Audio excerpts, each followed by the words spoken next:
The new update for the new order came out fairly recently-ish. Didn't have quite the time yet to check it out, but finally I get around to it. Today, we'll be going to Brazil instead of Brazil coming to us.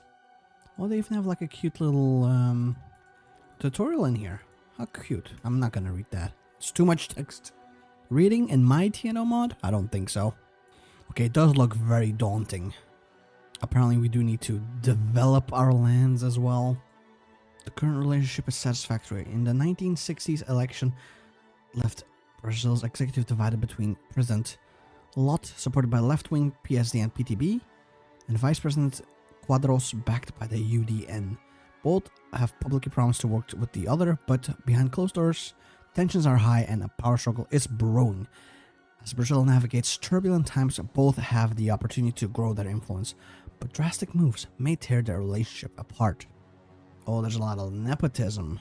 We need to get that down. And we need to get the military loyalty up. The military are content about our army size. Okay, a lot of things that we have to worry about, none of which I know what to do with. Let's start off in here. Fireworks in Rio. I really hope for the best. I do think we need more hospitals, apparently. Start with that.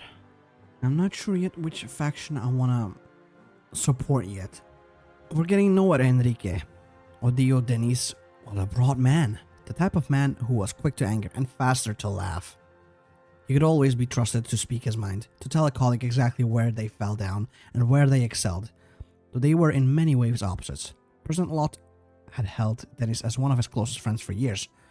Unfortunately, Lot didn't have the capacity for his war minister's bluntness at the moment. Both men went hunched over a large war table, depicting the waters affected by Brazil's latest national emergency. Wooden figurines of the proud Brazilian Navy lay scattered on the surface.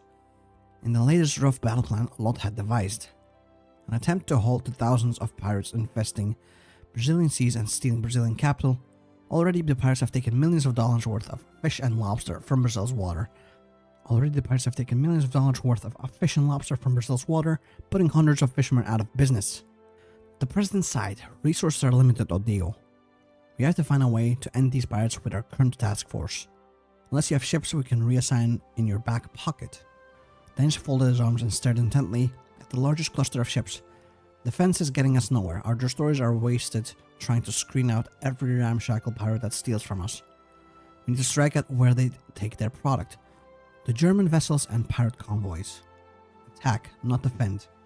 Dennis had preached his aggressive tactics throughout their planning, but Lot was unconvinced.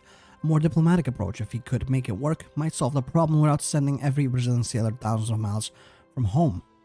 The remnants of Free France still held a decent amount of ships, and surely the Germans weren't completely unreasonable. One thing was certain, the Lobster War had to be solved immediately before any more lives were lost. Fine, let's go. Someone was knocking at the door, quite insistently too. The secretary nervously smiled at him, peeking around the bulky door to stare at the president. Sir? Quadros has been calling you for half an hour. What does he want? Yes, Quadros.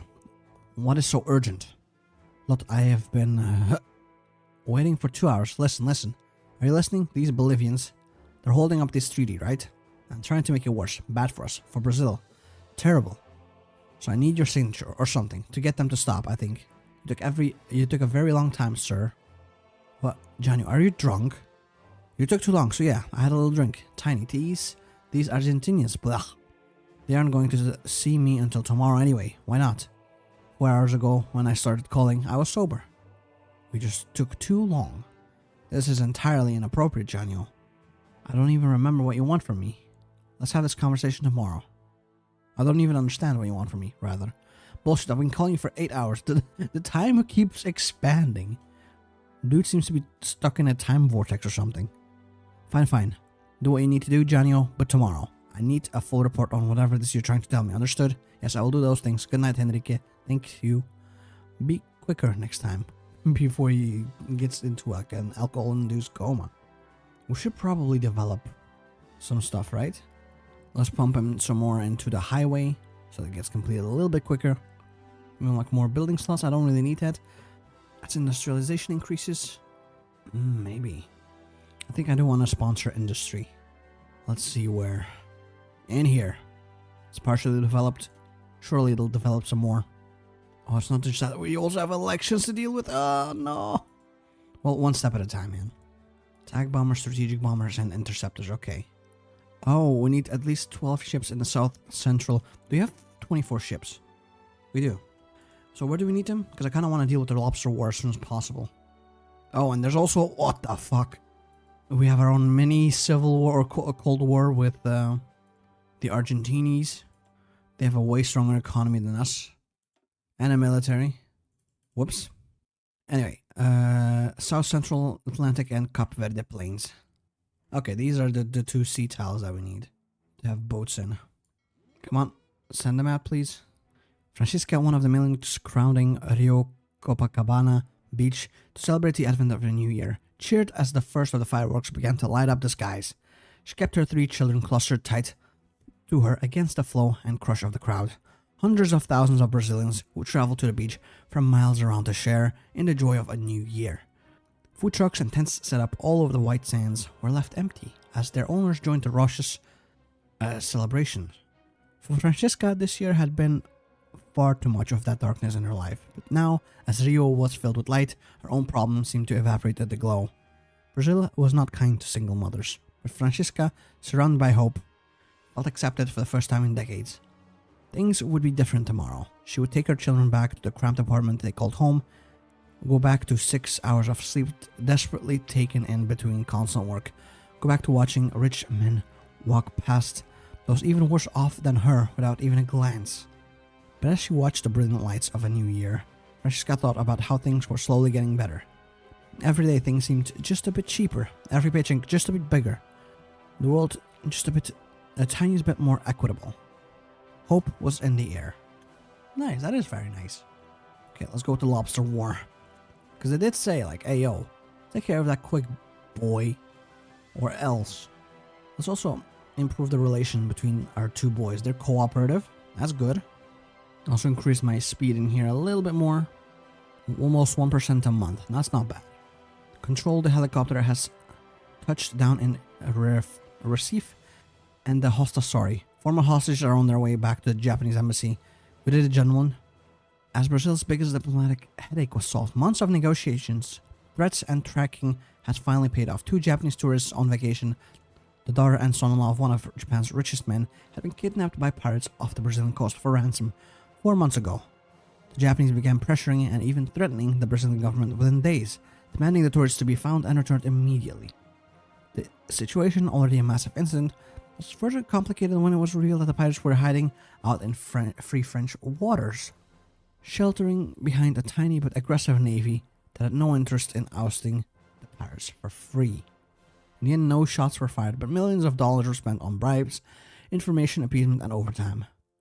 Brazil's relationship with Japan would forever bear the black mark of this crisis, but at the moment, none of the belligerent diplomats in the crisis room could bring themselves to care. Most of them were operating on 2 hours of sleep, and the older members of the diplomatic corps had already begun filtering out of the room to catch a well-deserved nap. Alright, all ends well, I guess. Let's also order a thorough audit, right? Then do this so that nepotism decreases, and then we scapegoat Quadros, getting our loyalty up as well. And this while I'm also improving relations, hopefully. We'll press this button again, though. I don't know, by the way, if this is the meta or not. This is the first time I've played Brazil, but I'm sure it'll be fine. Lot was sat reading the latest documents that covered his desk. New reports of piracy and illegal fishing just off the coast of Pernambuco had been reported to the government. The main ports of origin, the German colony of Central Africa, and the numerous West African states. This is a matter of national security. We have to stop this lobster war immediately. I have been trying to stop it, Arnoldo said. I've been already directing for 2 destroyers to confront the pirates and fishermen, but this latest resurgence is more widespread than we had thought initially.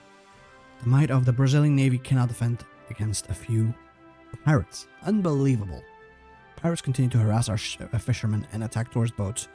But only a few months ago, when the wealthy Japanese couple had been taken hostage by pirates while out whale watching. This has only emboldened further pirates to harass our waters. There are simply too many for just 2 destroyers to deal with.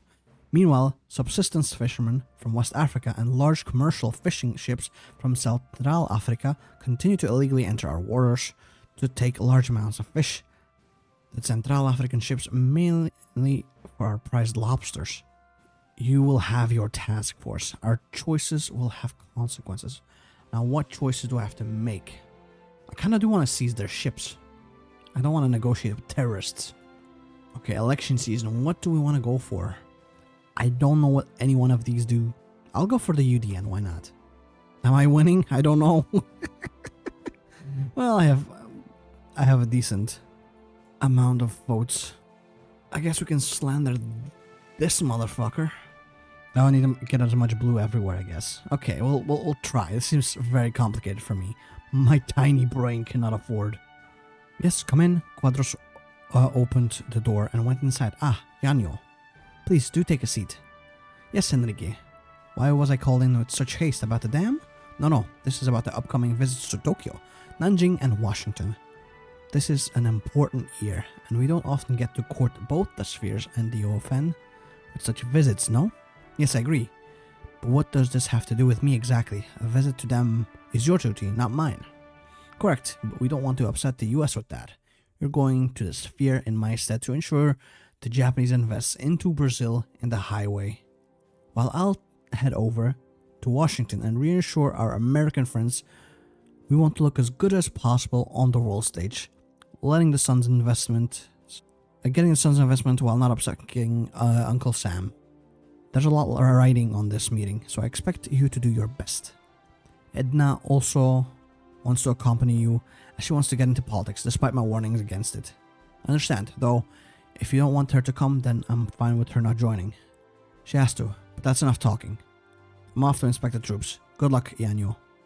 Oh? Bolivia improves their trade relationships with us, and Lot's influence grows. Hello, my friend. This is your governor, Aldemir de Barros. I'm calling to bring up an arrangement we had spoken about earlier with. The man on the other end, a prominent business owner and politician in Sao Paulo, hung up. Aldemir stared at the receiver for a solid 5 seconds. Yet, one more traitor. Ever since his loss in the elections, many of his more tenuous supporters had swapped sides. He had been calling jumped up bureaucrats for hours now, putting on his usual easy air of confidence with increasing difficulty. Aldemir wasn't made for calls. He wasn't made for fake niceties, for endless appeals to idiots with frail egos. He needed to be out there, shaking hands and kissing babies, leading a rally on or inspiring a crowd into action. Action! Worthless bureaucrats weren't going to win him his rightful seat. Action was. With that, he sped off into the streets of Sao Paulo. We'll see how he does. Edna, why are you dressed so formally? Asked Henrique. Well, father, today I'm going to meet with Brizola about my campaign for a seat in the lower house. Edna answered confidently. Worry started to fill the patriarch of the Lot family, watching his offspring get ready to dive into a dangerous pool filled with crocodiles. Enrique swallowed the spittle inside his mouth and slightly raised his voice. Listen, Edna. I know you have excellent intentions, but as your father, I must insist that you do not get involved in the world of politics, especially as a woman. It is nothing but a pool of crocodiles waiting for the right moment to attack and destroy your... I've already made up my mind, father. Fighting and taming those crocodiles is something I want to do. It's the duty of the country for the country's greater good. Quickly, the word father realized nothing he said would have changed her mind. Very well, then I assume I can trust you with this task. Enrique conceded. As you know, Yanyo was tasked to travel to the co-prosperity sphere to ensure the Japanese money keeps flowing to Brazil. And I can't trust that man to not make any screw-ups, so I need you to inform if he attempts anything funny. That's just what I want to talk to you about. I will make sure everything goes smoothly. Alright, good luck then. I must now leave to inspect the troops. I love you, Edna. I love you too, Dad. Oh, and Edna, keep the alcohol away from Yanyo. Yeah, we've seen he gets into time dilation chambers every time he drinks. Mr. Vice President, we believe to have devised a great plan. Once you arrive in Tokyo, you shall... Tokyo? No, that will not do. If we visit Japan first, this would be a very underwhelming visit. We should visit Nanjing first. Mr. Vice President, if we visit China first, the Japanese are not going to be happy about it. We might lose their trust and may not get the investment we need. Nonsense. I'm sure the Prime Minister would be delighted to know his country is the main course of his visit.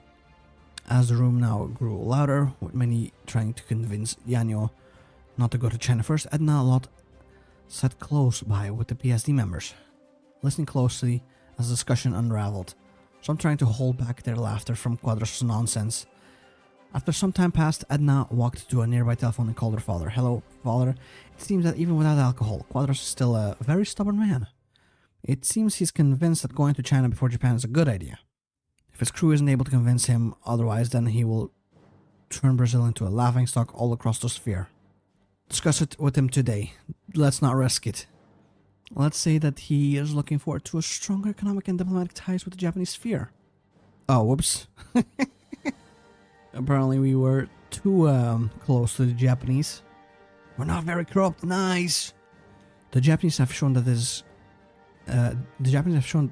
it is capable of being taken as an example to follow, an inspiration to all nations of the world in how a country can prosper and develop economically is fascinating. It's one of my personal inspirations for me in Brazil. The conservative moral stature and traditional values of Japanese culture keeps a strong and healthy country, alongside its Pan-Asian brotherhood and regional unity. Damn, okay. He's not drunk yet. Oh, escalations. Lot listened to Walter Salles' report on the situation in Bolivia, his mood darkening with each passing moment. This was bad, very bad. The tripartite pact had been the only thing keeping Bolivia from falling apart after decades of conflict and instability. After the Fifth Chaco War between La Paz and Asuncion had nearly brought Bolivia to the brink of collapse, and with its global tin prices, Argentina, Chile, and Brazil decided to finally put an end to the chaos. Bolivia would be treated as a neutral nation with equal trade access for all, and in return the ruling clique of the oligarchs would remain in power with outside support. The Transandean Treaty was a challenge to that, but Lot hardly expected the Argentines to use the nuclear option. Military intervention. They want to make a Paraguayan puppet. I thought Fondizi was better than that. Risking all that war for petty power politics? It must be a bluff. With all due respect, sir, we can't take that chance. Bringing the Argentines into negotiations is better than another Chaco war. Or worse. Besides, Fondizi may not be the one pulling the strings here. His government is on the verge of collapse, and we all know the influence the military has in such matters. Yeesh. Can't they all just calm down? I'm trying to fight the lobsters or something like that. Sir, all ships are reporting on schedule. 12 pirate vessels have been destroyed utterly, 3 have been captured, and 7 have fled Brazilian waters. All of this with 0 casualties. Damn. The Germans will be pushed back one way or another. Let's deal with Germany first, eh? No drinks for Quadros. Please, stop it. You will behave. An imperial honor. Quadros' influence grows. Nice. Adequate all Quadros went to bow over to the presence of the emperor. It was a particular experience as the environment irradiated some sort of importance. Little words are factually exchanged between Quadros and the emperor, though it soon becomes a productive meeting. Let's bump up their collaboration again. Make sure they stay working together. The military grows restless. Oh, with the opening of diplomatic talks between Argentina, Bolivia, Brazil, and Chile, a new diplomatic crisis has begun and can be found at the global conflicts tabs. Ah, great. I got a negotiation table. Let's see what we have to do. Where is it? There it is. So the Argentine, Brazil, and Chile are not yet again squabbling over how to divide the vast riches of Bolivia. Brazil and Chile seek new gains at the expense of their Argentine rivals, while Argentina tries to defend a status quo it has long benefited from. In this new phase of the South American Cold War, the board game is as much of a battlefield as the trench line. Where's the tensions? Oh, this is the tensions. I don't think we want to press the complimentary champagne, because I know Quadros. He's gonna drink all of it. Remind Bolivia of Santa Cruz. Sure. Let's do this to appease our military as well, right? That's what I'm thinking. We have one more move we can make. This one, maybe. There we go. 52. That's not that great, actually. It had taken a while, but it was finally here. The reason Quadros had set out to Japan in the first place. The deal envisioned by Kubitschek finally going to become a reality. Brazil would receive a boon to its industrialization, the Japanese would get their agriculture and a minor victory over the Americans. Lot would get equipment for his egregiously expensive highway, and he would get the sign on it. Everyone gets what they want, or did they? Quadros knew that the deal wasn't as fair as everyone thought. There were farmers back in Sao Paulo that were getting the short end of the deal. Maybe we could do something for them. No. It was too late, wasn't it? Shouldn't I? Let's try and push our... You know what? I'm gonna be a little smug about it. Let's try and push our luck, see what happens, and if not, you know, we can always go back. Edna Lot took a moment to enjoy the sights up before her. Quadros was taking things seriously. Her fellow diplomats for Brazil were standing upright and presentable for the press. Their Japanese counterparts looked pleased, and the press had their cameras ready. Everything was fine, as it should be. Wait, why wasn't he taking the pen? Why is he clearing his throat? Why the hell is he talking about Sao Paulo soybean farmers? Concessions? Whoops.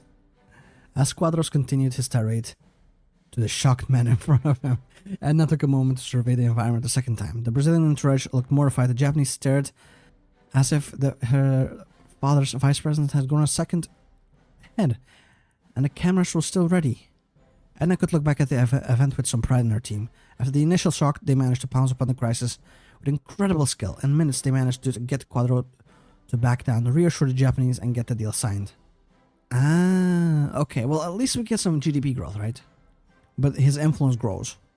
Maybe I should be careful with that. Alright, you all know why you're here. Give me some dirt on this cockroach.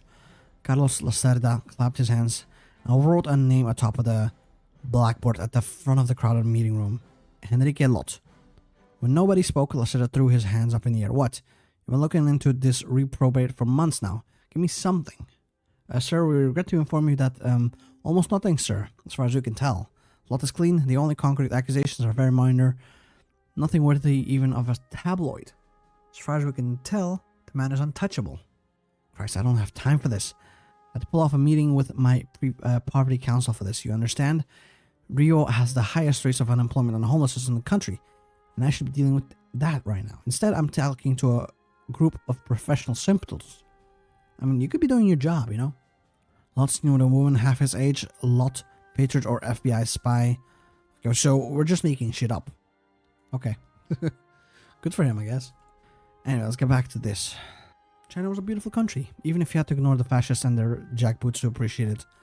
Quadros took what few opportunities he had to enjoy the sights and culture of the subjugated nation. Not an easy task when he was being hounded by both the Chinese and Japanese negotiators and Lot's lackeys, who insisted on watching his every move. So, the ex-army boy didn't think he could handle this? Well, shows what he knows. The negotiations went swimmingly. In no time at all, he had representatives of two of the most essential nations eating out of his hand. Mr. Vice President, one of his men began to translate the man for him. To celebrate the new friendship between our two republics, we wish to offer Brazil a gift, a panda bear from one of our illustrious zoos. We can prepare it for safe travel as soon as you wish. Quadros already decided that he was bringing the majestic creature back to Japan one way or another. The question was whether to accept it now and let everyone know about it, or just to put it off. No, accept it now. We want a panda. No, his influence keeps growing. How am I doing this constantly? Sir, we have discovered a plot of anti-government insurgents and terrorists targeting you and your entourage. For your safety, we must escort you to your aircraft for evacuation. Someone's trying to kill him? What? Half a mess, huh? Let's hope they catch the bastards that did it. Was it something I said? I performed the best I could. Letting the deal go without even trying to improve it would have been far more humiliating. Improvement? His tone was incredulous before becoming even more baleful. What was there to improve? What was this? We had a sound deal with the Japanese, and instead you accused them in their face of fiddling us like puppets. Besides, I am the president of this nation, last I recall. I did not remember giving you permission to renegotiate. Permission? What are you, Brazil's Hirohito? In case you have forgotten, Your Majesty, the people elected me to do what's right for them, not for you. The rift deepens. Oops. Reichskommissariats and the Germans' opinion decreases of us. Whoopsie doopsie. Yeah, no, we're gonna seize their ships. We do not negotiate with terrorists. Damn, they got a lot of favors. Buy Bolivian goods? Sure. Yeah, let's give them favorable loans? Sure. Do we sell Brazilian weapons? This will increase tensions dramatically, but look at the favors that we have. Let's also not forget to improve the relations by greeting dignitaries together, like friends. Because that is what we are. Understand? I think I also understand how this is working. Not everything is up for the re-election. Well, actually, no, everything is up for re-election. So why am I even doing this? I need to make everything blue. Campaign in here. There we go. That's blue now. We are corruption free. What the hell? Damn, we are so good. Can do more. All right, where? Oh, this is not going to be doable. In here, let's campaign for us. That became blue. I'm getting it. I'm getting it. You can't simply brush off these industrials, especially not when the PSD needs their support to maintain the electoral lead. What did I do to irritate them? Tell them they should lower their prices? That the average Brazilian can't afford a car? They know that already. Things are well. Things will remain well. The PSD is in a good place. You've ensured it is. You worry too much. As long as we put in the work, the people will reward us. Alright, we'll see. And the Dietrich Eckart Stern trawler, 150 tons, registered out in Luanda. So, Mr. President, that's 4 since yesterday. It remains to be seen what they do next, but I can't imagine Berlin.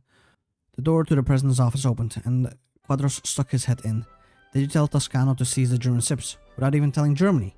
Yes. The negotiations weren't going to go anywhere, and their ships continued to rob us blind, so naturally, we had to skip to sending the Central Africans a message they would understand. And now they know we aren't messing around. This is bad, Henrique. Are you certain this is the right thing to do? Miller doesn't want this to get out of hand either. He doesn't want to go to the Reich get the Reich into declaring war with Brazil. And Germania might just be angry enough to take a harder line against us. We'll see about that. Sent the ultimatum. Why is our inflation at 33%? We should probably fix that, huh? Let's try and curb inflation. Wait, what? Oh no. I gotta reload. I think I might have missed one of them. I wasn't paying attention to... There's so much going on at all times, man. I'm enjoying the campaign so far, but there's a lot of stuff going on. There we go. Yeah, I think we missed this one. 58 favors. Play hardest ball that we can. I don't know if I want to... No. Ooh, this is a gamble one, huh? I don't think I would mind. I could try it. See if it works. Okay, we got more favors. That's good. Let's do some complimentary champagne. Lower this because it's at 54. That's not good. We're only on round 3. What? Oh, no, they won?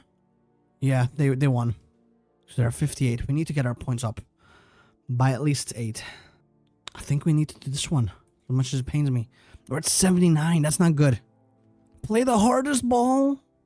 Oh no, deploy Quadros. It's like a weapon of mass destruction. I mean, I did see something. We could throw money at the problem. Increasing our influence tremendously. Everyone take a breather. Lower tensions. It's still 80. So that's not good. Oh, we sent the ultimatum to Central Africa. Let's see what they say. In the meantime, let's deal with anti-piracy operations. But also, we gotta, keep doing this. There's so much stuff to do for us. Constantly. There's development options allowed in here. So this one. Let's see what Argentina says. Who do these people think we are? And they still keep coming? Well, yes, but it seems like Miller isn't entirely cavalier about this. Our scout aircrafts have reported that the trawlers may have men with guns on board. It looks like they're preparing for any boarding attempts.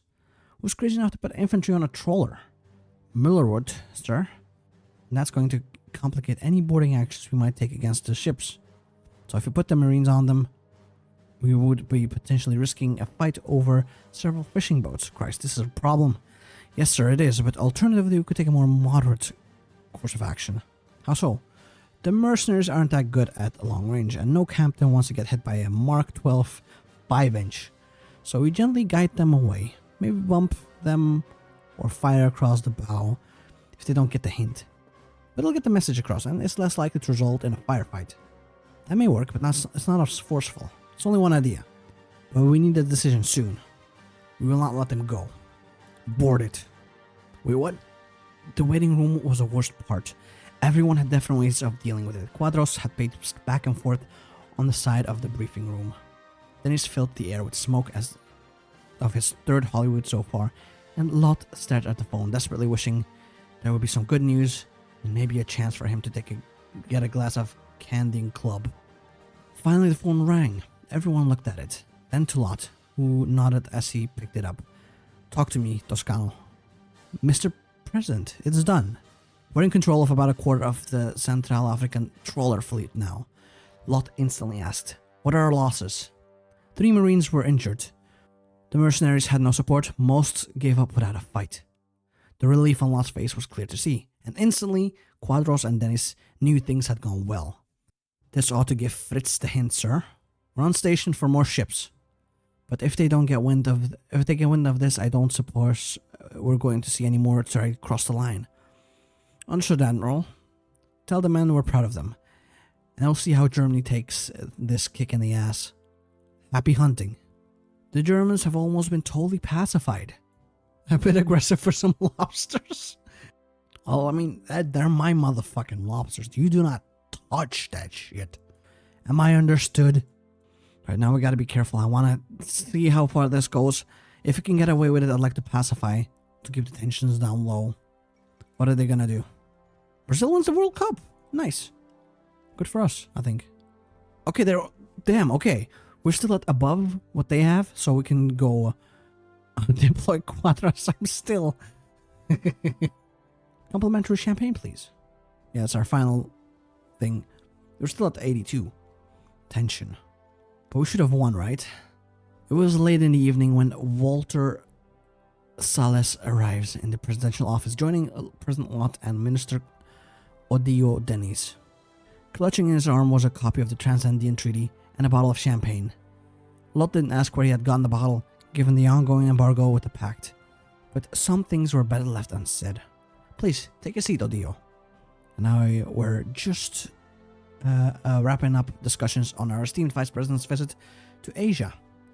Only good things to say, I'm sure. I must commend you on the negotiations, Mr. Sales. I was beginning to think the Bolivians would never budge. I wouldn't be too hasty, Mr. President. I can't imagine Buenos Aires will take this lying down. With all due respect, do you truly think Frondizi would so quickly throw the region back into chaos? The man is much too intelligent to think anything good can come from that escalation. It's not Frondizi that I'm worried about. Still, you're not so naive as to think that he's the one running the show in Argentina. Gentlemen, these are valid concerns. For now, this is an achievement worthy of celebration. We have won. Our GDP increases, we get political power. Alright. And our GDP growth increases as well. Very important. 8%, it's not bad. Let's improve their relations. Oh, they're perfect right now. Make this blue again. There's so much going on at all times, man. Shit is tense right now, though. Telling us to lower our price, how bloody ridiculous can you get? Has his officers had grown into his head and replaced his brain? Doesn't he know how important our profits are, damn it? We elected him. This is how he repays us? Gentlemen, I ask you to consider the situation. The president may have made a foolhardy remark, but you speak as if his word is law and goes unquestioned. You speak as if I or Mr. Neves have no power to make him reconsider. Kubitschek smiled inwardly. They did not need to know that Lot had indeed refused to reconsider. And even if he does go through with it, let's be realistic, gentlemen. Lot and the PST remain the best choices you have. If you go to Lacerda, what will that crow do? He'll cut your subsidies in the name of freeing the market and let in a bunch of foreign imports that will drive you out of business. Campaign in here, that became blue as well. Alright, we're in a solid position. I should pull up the pots. Kwame heard the frenzied shouts of his first mate above decks and scrambled up to join him. He understood his panic immediately. A Brazilian fighter was strafing one of their sister ships, an even smaller dingy a ways off the port side. Even a boat like this had paid for itself 100 times over here, raking in thousands of Reichsmarks per week in precious and unguarded lobsters. Well, practically unguarded, as he watched the vessel get riddled with bullets. Kwame realized that the rumors of Brazil taking action weren't as unfounded as he thought. Just cut them, we don't have time. Get the engine running, we need to go now. But as he prepared to sink Kwame and his crew beneath the sea, alongside their illegal cargo, he noticed something else. A small vessel amongst the swarm, but significantly more modern than any of the others. As he focused in, he saw why. He had a new target. Their Nazi ringleader had painted a bright red swastika on his deck. Let's shoot it down, boys. Let's also deal with the Germans, increasing our stability from the lobster wars. Oh, we're trying to free Paraguay from fascism, apparently. Let's see how that goes. Slender, this one, we're close to taking it over. We knew this would be an issue with Bolivia, but our boys in this SFICI have picked up something concerning today. The Bolivians raided some MNR outpost, insignificant by itself, but their stockpile was flooded with fucking Halcon ML57 submachine guns. Military-grade hardware. Only the Argentines use them. They don't hand them out like candy, a clear sign of an intervention. They don't have many friends in Bolivia, so we believe they plan to bring back that despot without rule to power. I concur on that point. Luckily, we can put on a media blitz here to counteract it. Pull on the usual strings with local oligarchy, remind them how their investments will go up in smoke should the MNR pull off a revolution.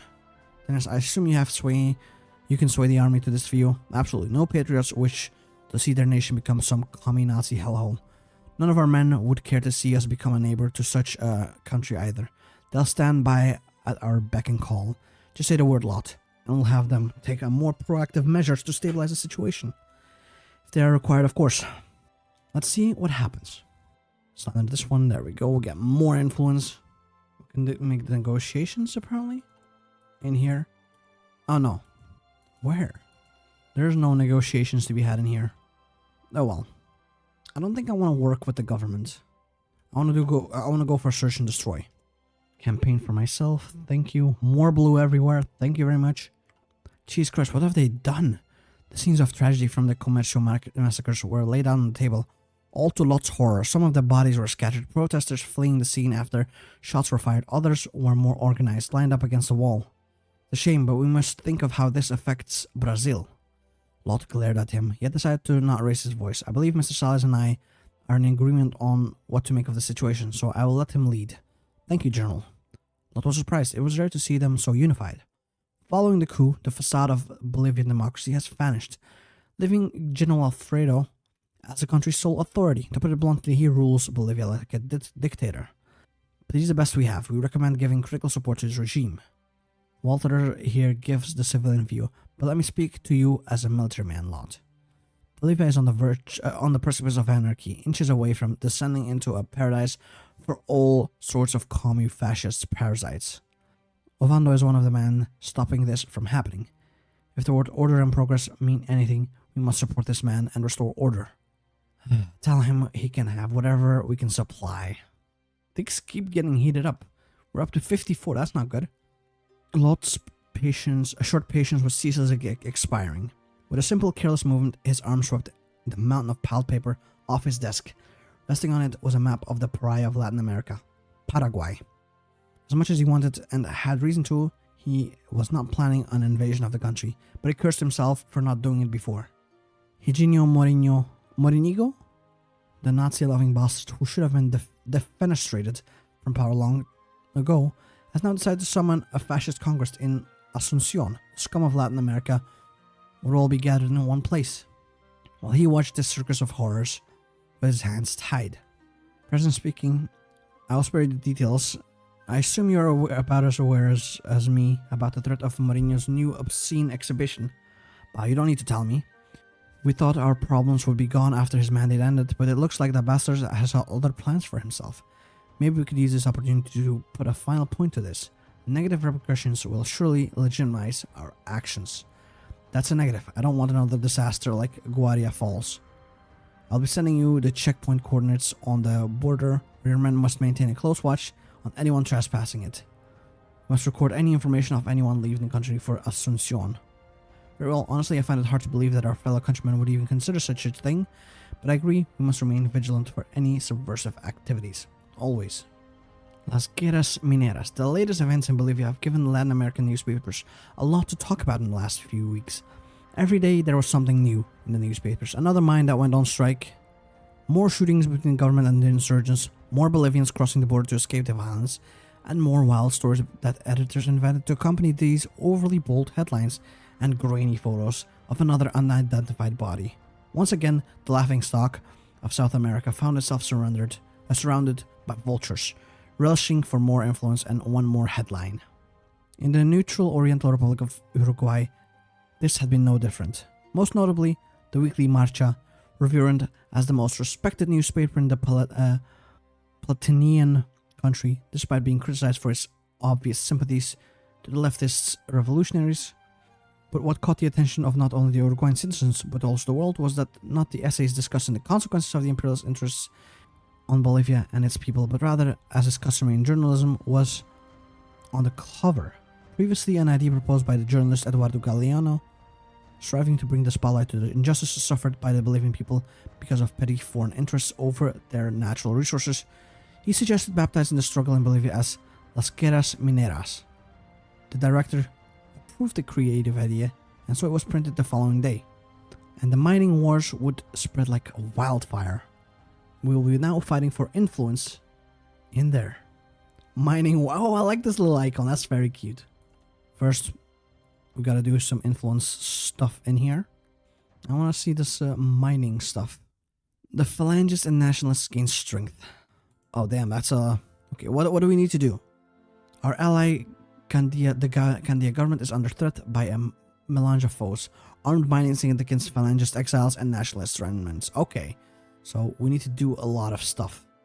And everyone needs to stand in here. So we need to improve with the police, I think. Government influence, yeah, I'd rather keep everyone in my triangle. Or in my diamond shape, I guess. Next up, the laborers. Okay, we can only do 2 actions, so, you know. Slow down time a little bit as well. In the meantime, keep, you know, dealing with the fishing boys. I want my coast guarded. We are seeing regions fall out of our control. Nationalist agitation and security forces. The phalange on Chile's borders. This coup was a mistake. I have nothing. And the people will soon lynch me like they tried to do so with Teresa's. Lord, please forgive me. General, get a hold of yourself. The room's eyes shifted over to him. The time for talking has failed. More forceful methods are needed. The way I see it, we have 2 groups in the climates. We must focus on one. If we may speak, our urban areas should be the focus here, considering they house the MNR. Afterwards, we should be able to rein in the countryside, safe and easy. A younger voice officer interrupted. Easy targets are not how we win wars. We may crush the communists with ease, but those Chileans will let the phalange weave in and out of the countryside like rats. Let's start with the urbans, anyway. The PSP candidate's popularity rise considerably. Okay then. Look at all the blue that we're getting, slowly but surely. Hello? This is the Almirante Barassa to the Barroso? To the coast? Can you hear me? Yes, we can hear you. Admiral Toscano would like to contact President Lott on the next course of action. Can we get a line through? Yes, we'll get you a line through to the President right now. There's some static and a clicking as the radio line was connected to Lott. Hello? I was told Admiral Toscano wanted to speak to me? Yes, sir. He's right here. President Lott, we've come to the main area where the pirates have been operating. Me and some fellow tacticians have drawn up some plans. We'd like to go over some of them with you before we take a course of action. Well, what plans do you propose, Admiral? First one's a complete non-stop search, no breaks whatsoever. The men won't like it, but several officers have recommended it. The pirates are a small group and will need to cover a lot of ground if we want to catch them. The second plan is to involve the Air Force, bring in an aircraft carrier and search planes. They'll spot them from the air and call in the Navy. While this may make the whole operation more disorganized, it means effective search while sparing the men from working long hours. The third is the most simple one. Just do a regular search with regular hours, continue to sweep as we normally would. Nothing too crazy or stressful, but it will probably be the least effective. We need to move quickly. Do the first plan. The votes are tallied. Yeah, we get a lot of seats. Nice. Call out, we need to find some help in finding the pirates. Yep. We've opened up a secret. The nationalists aren't as united as they care to admit. Some of the rightist elements are concerned that the leftists are pushing them too far. The revolutionaries are not agreeing on where to take the revolution, the usual. So this brings us back to our friend. He's offered to become a turncoat. A request from the Air Force. Yeah, don't haggle with me over that shit, please. We'll increase their loyalty eventually. Let's go for a coffee with Neves as well. While we wait for the pirates to be scattered. The pirates have been almost totally scattered. It's time to finally scatter them once and for all. Remove 2 fighter jets. Whoops. Look at that. We have dealt with the lobster war. We've won it actually. Quite handedly, in fact. And now let's go for Neve's plan for our economy. I think we're currently dominant. We have 8 days left. Damn it. Hopefully we can do some more decisions before it's too late. There we go, we fixed it. With this, the government is dominant, and I think we have crushed the Bolivian revolution. Perfect. That should give us another win, right? After defeating the vile lobster hunters menacing our coast, we still have a lot to do. The Cold War must be won. We must welcome everyone to Brazil, but first, we must, fix our economy. Can I attempt to make a few extra units, maybe? To hopefully placate my military. Because they're content with their army size, but it could be better. The military loyalty is going down still. Like, it keeps giving us these actions, but the war is over. Same with the Transandean stuff. To investigate the peasant leagues? Maybe. Our military is currently loyal, but how long is that gonna stay? Development edict, yes. Industrialization in here needs to increase, because it's atrocious currently. It wasn't even 8 in the morning. Samuel Weiner already regretted not leaving his suit in the car before setting out on the trail in the humid forests of the Guandu River, hours away from his beloved Copacabana. He also regretted going there himself instead of sending one of his many reporters who worked for him. But the lead was too juicy to let go. A man called his house early in the morning, claiming to be the one and only survivor of a group of homeless men who had been gathered to be housed by a government program. But instead of being taken to a shelter, they were taken to a clearing in the woods and executed by police. After evading his would-be executioners all night, the survivor called from a public phone to request a meeting with the famous journalist. Now, with mud on his hard-soled shoes, Weiner followed the man called Julio to the place where his supposed execution was to take place. As they approached, even the tropical forest couldn't contain the stench of the screech and screeching of the vultures. Perhaps Weiner hadn't wasted his morning after all. 4 bodies, all with their hands bound and gunshot wounds to the head, lay in a clearing. Weiner wished he had brought a better camera as he listened to Julio's description of the killings. His eyes widened as Julio talked about how one of the killers, called Inspector by the others, tortured the victims in front of everyone, as if he was teaching his fellow jackals torture techniques. It was as if he had struck gold. They were so focused on the scene that they did not notice a group of 3 armed men approaching them. "Citizens, I am Inspector Mariel Mariscot of the Civil Police. You are tampering with a crime scene. Leave or I will be forced to arrest you." Julio froze in place, shaken in fear of the inspector whose hand had rested on his gun.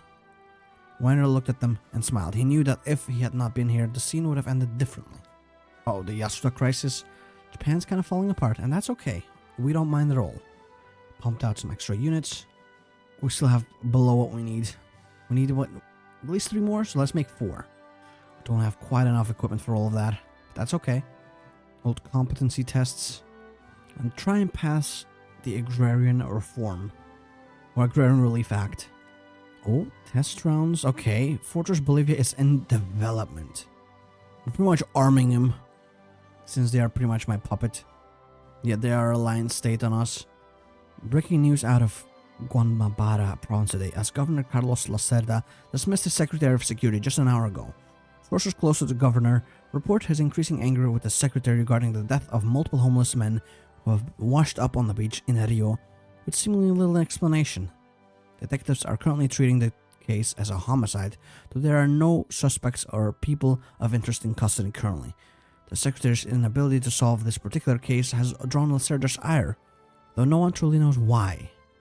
It is not uncommon for murderers to go unsolved in Brazil's largest city, but it appears as if Governor Lacerda is focused on improving the murders clearance rate.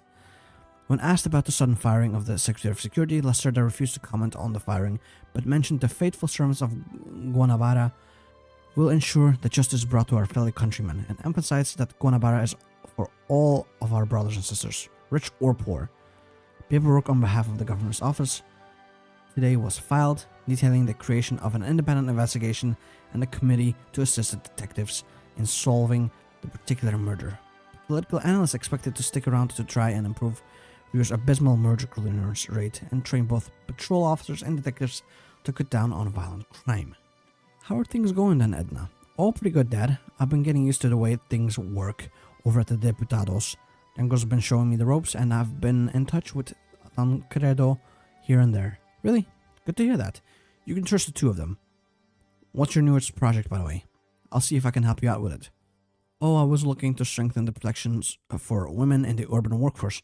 I'm sure you heard about all those workplace accidents in Sao Paulo, in Rio, and whatnot, where men get what they need, but women aren't given a jot as much. Ah, that's a good idea, quite good. You want to get a hold of Lionel Brizola to help you with that, especially seeing as how that jackdaw in Rio will likely screech at the top of his lungs at the prospect. Senor Brizola, that's a good idea. Not forgotten about him. Thanks, Dad. She has a potential. She might become president one day, who knows? Actually, I don't know if she can. I know Lacerda is a familiar name to me. I think he can become president. Do we go for union negotiations or do we wrangle with the ranchers? I do not know. Let's try and negotiate with the terrorists. Oh, this is where we make it happen, okay. Voting has not yet started, but I'm sure it will soon enough. The brief on Lot's desk painted a bleak picture for the dock workers. Each man received a monthly payment, a stack of Cruzeiro banknotes thinner than their abraded boot soles. Nearly every day at work was punctuated by a disabling accident, and the supervisors were rarely there to see it. It's depressing, isn't it, Mr. President? Cuadro said, breathing out blue smoke. Is he vaping? I'd strike too. I'd go down there if I could as well. Then the only difference between me and them would be that I'd want to be there. Lot pushed the papers to the edge of his desk. I'm meant to infer that it won't go on for long, Ianyo. We could cut it short if we sent the police. I'm saying that this has become normal. If those workers have been putting up with it for years, they probably can't afford it to miss the pay. The owners don't want police because they think that panic their shareholders. But we have no reason to get involved either, Mr. President. If the negotiations go poorly, the fallout will rest on you. Please keep in mind that it's a squabble between employee and employer.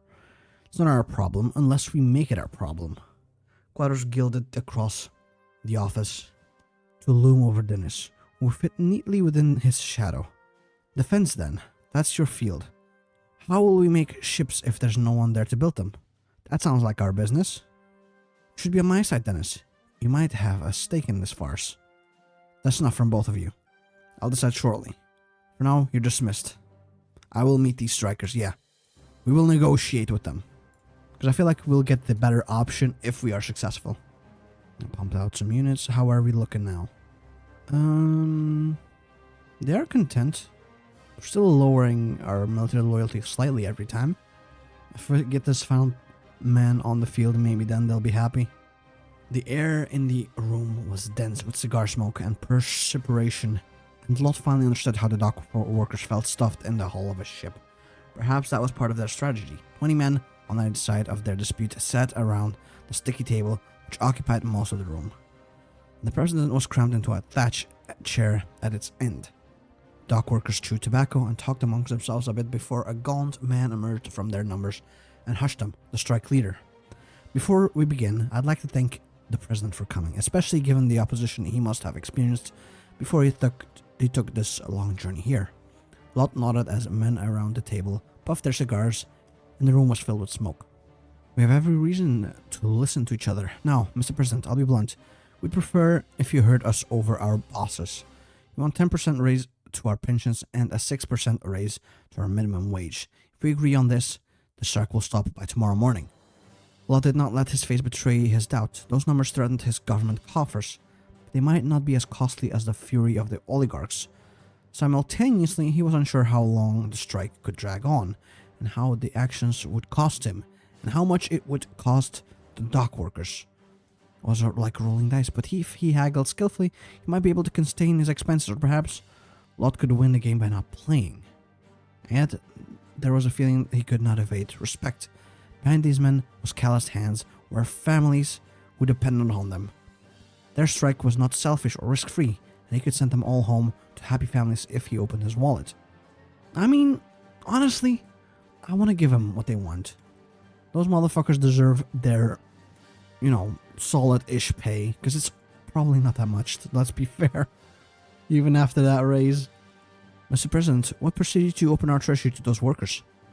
Good afternoon, knaves. I'm assured it was the quickest way to resolve the dispute and get them working again, and an excellent way to undermine investor confidence and induce economic confusion. Those assurances weren't from Dennis, I'm certain of that. It was a decision I made, not Cuadros, and if a little confusion is consequence of something that must happen, then it's better we resolve it sooner. And now I have a similar problem. I need to find the quickest way to get out of the office. Get out of the way to my office. Okay. Why is our relation with Quadros worse? Because I feel like I guess I'll improve the relation again. Lower it back. Because I feel like the relation should be better because we went for the same thing. I'll just hold the vote. Cannot be cancelled manually. No! I'll load up the autosave. Because I need to save up some PP to do that. Oh, I actually meant to press the middle one now. I'll give them their pensions. Sure. Now let's do some tax raises. Oh yeah, this will increase the support for the Agrarian Relief Act. Perfect. It'll cost me political power, but I'll go through the economic tree first, then before I hold the vote. Maybe 10 more, in fact. No one in the UDN can be convinced. None of these motherfuckers can be convinced, apparently, to vote for us. I wonder why. But why is it fresh off the presses again? No. Counter pennies. I want to get rid of inflation. Oh, there's corruption on the Trans-Amazonian Highway. God damn it. Could you not? It's taking so long to build anyway. We're only a third of the way there. The Dominican Republic contested influence. Oh. We can influence them next, hopefully. This decreases our interest. This increases our interest rates, but also decreases our inflation sizably. Encourage migration here again, so this develops a little bit more. Murder most foul. Report said on Lot's desk. This, in and of itself, was an extremely regular occurrence. Reports on all kinds of things, from the doings of foreign tyrannies to the latest Sao Paulo flab du jour, found their way onto the desk of the president all day, any day. But this was something different, something much more problematic. In the headwaters of the Aripuana River, exactly on the 11th parallel south, a firm had been collecting rubber.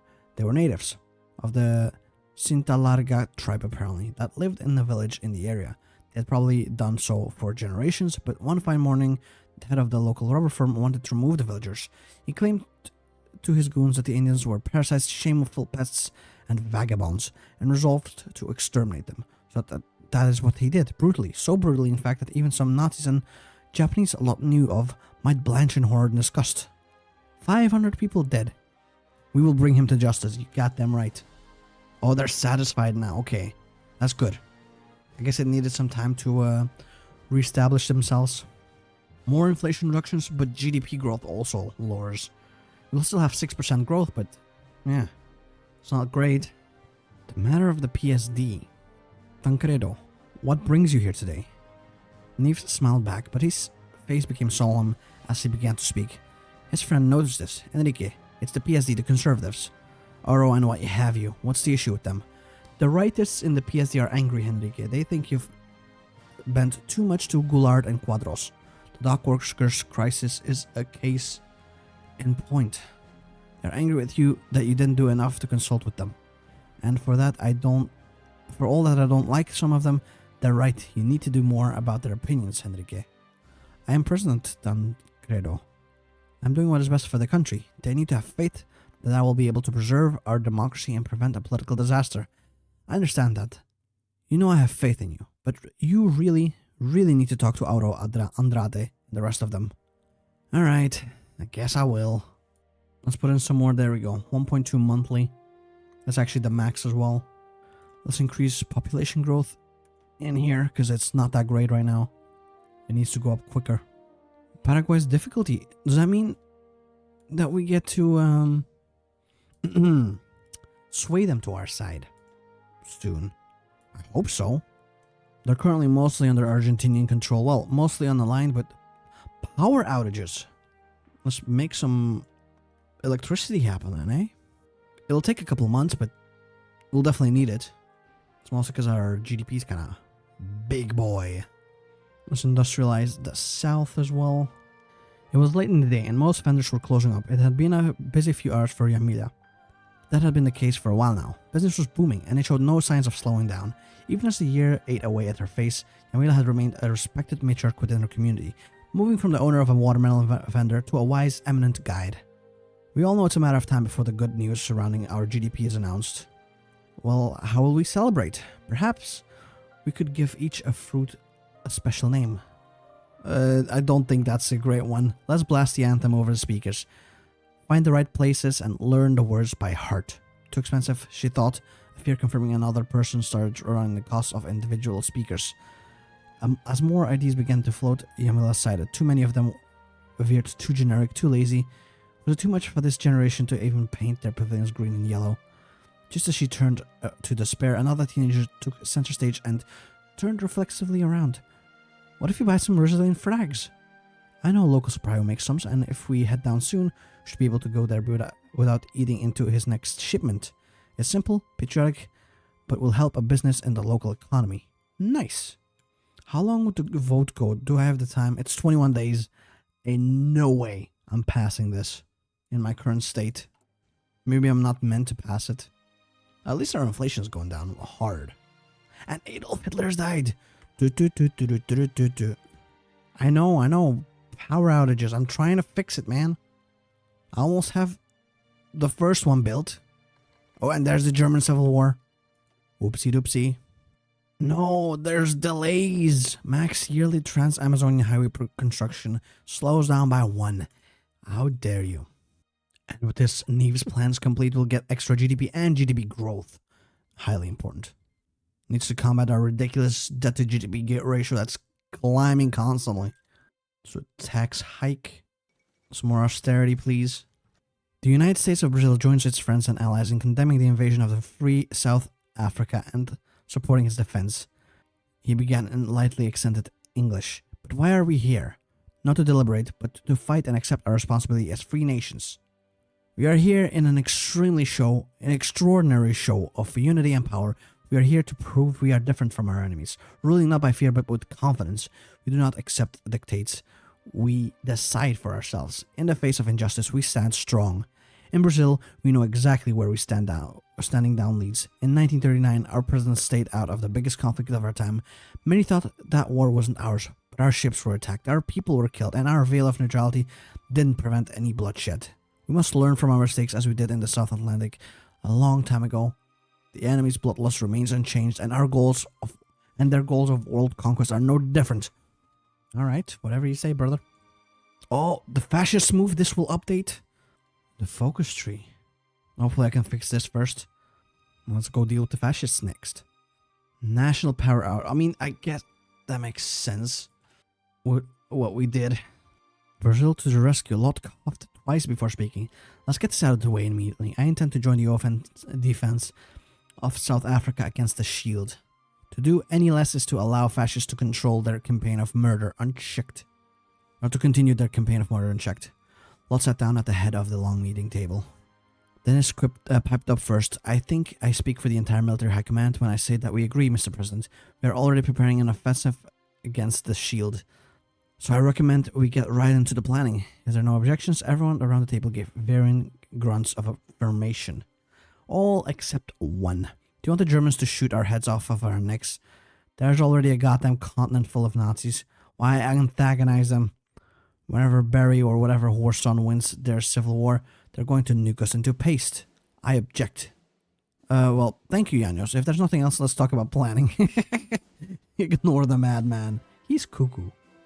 Let's also improve our relations again, huh? Oh, we can actually... Ooh, I did not realize. South Africa, we can actually put our boys in here. Or Operation Search and Destroy. Can we sell? Yeah, I guess we can sell stuff. Sell more armored personnel carriers. Yeah, I don't really need them. I don't want to buy stuff. Provide some assistance. Same in here. Gulf of Guyana and Angola Basin. We need ships there. So these two. Okay. We can do that. You guys go in here. You guys go in here. So some FBI contacts as well. Cannot send anyone in yet. Sadly. But I think eventually I will be able to. Have we not arrived in Guyana yet? Hello, motherfucker. I selected you both. There we go. Thank you.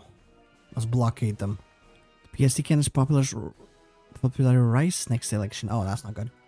It's not who we want, right? Is it election time soon? No, not yet. Let's send our guns first and then our airplanes. Nuclear... What? How long do I want to take it? 10 years? The light bulb dangled in Lot's room. Crisis in Paraguay, Bolivia, Andean paradise in flames, below zero, the scramble for Antarctica. They all worried him. He knew as a military man that you must be ready for anything. It could be a coup or even worse, a war. He had called the generals to his room for a reason. Everyone was here, even the newly appointed General Silvio Frota. There were no civilians. This was a military matter. Our nation will be dust if we do not protect it. You all know what Vargas had planned for the army. Nuclear weapons. The project was dismantled following his removal, though Atoms for Peace allowed us to continue peaceful research. Do you want to allow such a program to exist again? Said Dennis. Correct. When we first got deployed on the beaches of Cardiff, we saw what the Germans could do, and what they did. If at any point the Germans decided that Brazil should be destroyed, they could do it at the press of a button. Uruguay, Bolivia, Chile, they could all be made Argentinian puppets if they get the bomb first. If they don't get the bomb first, we will. If we don't get the bomb first, they will. A vote was held. Argentina's aggressive behavior shows that they cannot be trusted. The only way to prevent war is to build the atomic bomb before the Argentinians can. This will take us 45 months. 40 months, how many? That's what? 3 and a bit years? 5 billion! Should I just do it anyway? Fuck it. It's probably the dumbest thing I've done. But what if we get it very quickly because of this? There we go, send them some air support, and now we will send volunteers to hopefully help out South Africa. Alright, we are ready to send volunteers. In the meantime, let's hold the vote as much as it pains me. Do this. Do this. It's not quite enough. Lower the speed. We're closing in, but I don't think we'll make it. Maybe we're not meant to get them in. Are there any options in the foreign policy to increase the amount? No, we can only send 2 max, so I guess we'll send 2. The problem is we have garbage technology, so we can only send, like, garbage units. We don't have helicopter divisions that I love using in TNO, so we'll have to make do. And 1 air volunteer brigade. I guess fighters. We'll send them out. Where's the fighters? Those are, yeah, basic jet fighters. Have them do some air superiority. National emergency concerning South Africa? I mean, I don't think it'll be much of an emergency. The way I understand it, the OFN tends to win this most of the time. Oh, the PTB is already out. Damn it. 0 to 2. We're at 30. Oh, we're so close, man. I wish we could negotiate something. That's why I said you do not trust the communists. That's why we're here. We're looking out for your interests. This is a plan for Paraguay's liberals to dispose of the PCP once the revolution is secured. Sounds good. I hope there's an event in here or something. I want more support for the agrarian relief. An unexpected invitation. Quadros has had a letter on his desk. This, however, was no ordinary letter from a petitioner. It's from Lacerda's UDN. I've heard of some important information that is of great urgency and potential benefit to the Republic of Brazil. Accordingly, I'd deeply be grateful if you pay me a visit at my office in the next few weeks. Alright. We'll see what happens. These, like what, 6 units will be encircled soon? Damn it, we truly were set up to fail. Look at how close we are. If only we could negotiate with someone. No one wants to. Cowards. Oh damn, we're running out of airplanes already. What the hell? Wait, what? His boots having found firm enough footing on the muddy jungle floor, Jake glanced at the platoon. The rainy wilderness of the Misiones, northern corners of Argentina, was a far cry from placid Uruguay, where Che and his men had only a few days ago enjoyed mate and took in the sun. Despite the conditions, he was glad to be back in the field. The Paraguay adventure was what he was born for, what history demanded. The trek had not been easy. Even back on the river, there was more than one close call. The spotlights of Argentine patrol boats cutting violently through the night.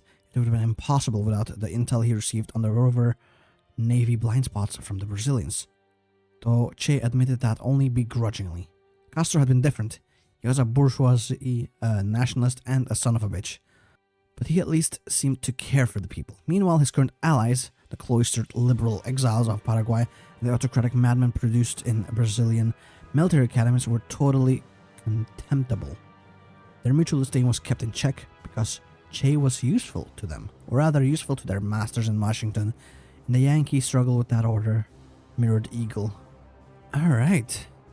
A new page. The Bush War.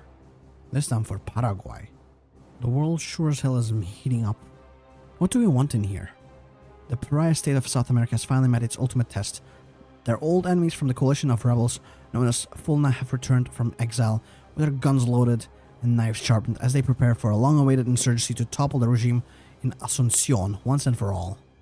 Oh, there's different kinds of decisions as well, okay. Do we want them to be liberal? Nationalist? I think we want them to be liberal, right? That's kind of the path that I'm going for. Also got 2% on our nuclear program. We're doing great. Let's become liberal, I guess. Decrease government control. Oh, we can. Oh, it's the same thing. We can only do 2 actions at a time. Okay, fair enough. Now let's focus back on South America, or South Africa rather. Good evening, gentlemen. I apologize for calling this meeting so late, but this is a matter of national security. Dennis, please continue. Our sources indicate that the situation in Paraguay has escalated into chaos. The worst is yet to come, and our fears of a bush war have been confirmed. The men sat up. They analyzed the pictures scattered around the table and the various reports around them. Then they all stared at Lot for an answer, which is why we will not intervene openly.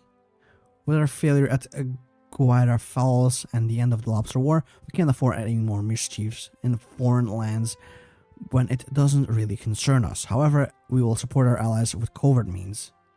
Calm down, the speaker said. I agree with President Lott. We cannot afford foreign intervention at this time. Our intervention could inflame Argentina enough to escalate into a full-blown conflict, not just because of the Lobster War and the Guyana. I agree that direct intervention would be unwise at this time. However, I suggest the Second Army be mobilized and sent to the border in case things escalated. We will win regardless, though. Just barely. Also, our relationship is cemented. We are cooperative. Nice. So Quadros refuted Lacerda. His influence grows. The PSD candidates fall. Yeah, it does fail. Countryside riots. Yeesh. If only you motherfucker. I needed 2 votes, man. But no, they didn't want to give it to me. Cowards. No one wanted to negotiate. This is not my fault. This is their fault. Let's try and fix it a little bit. Calm down the countryside again. There we go. This has been cleaned up. Now let's go up north maybe. And maybe get Windhoek. Oh! No, I did not realize this is... Okay. My bad. There's multiple parts to this. Fuck me. Let's do something like this. Encircle this one troop as well. Oh yeah, keep blockading them. I kind of forgot that that was a thing. The Malagasy rebellion also wins? Okay. I think they go to Japan then, right? So it looks like it's a weak game for the Germans. Oh, can disrupt mobilization as well. Nice. I'll go to Windhoek.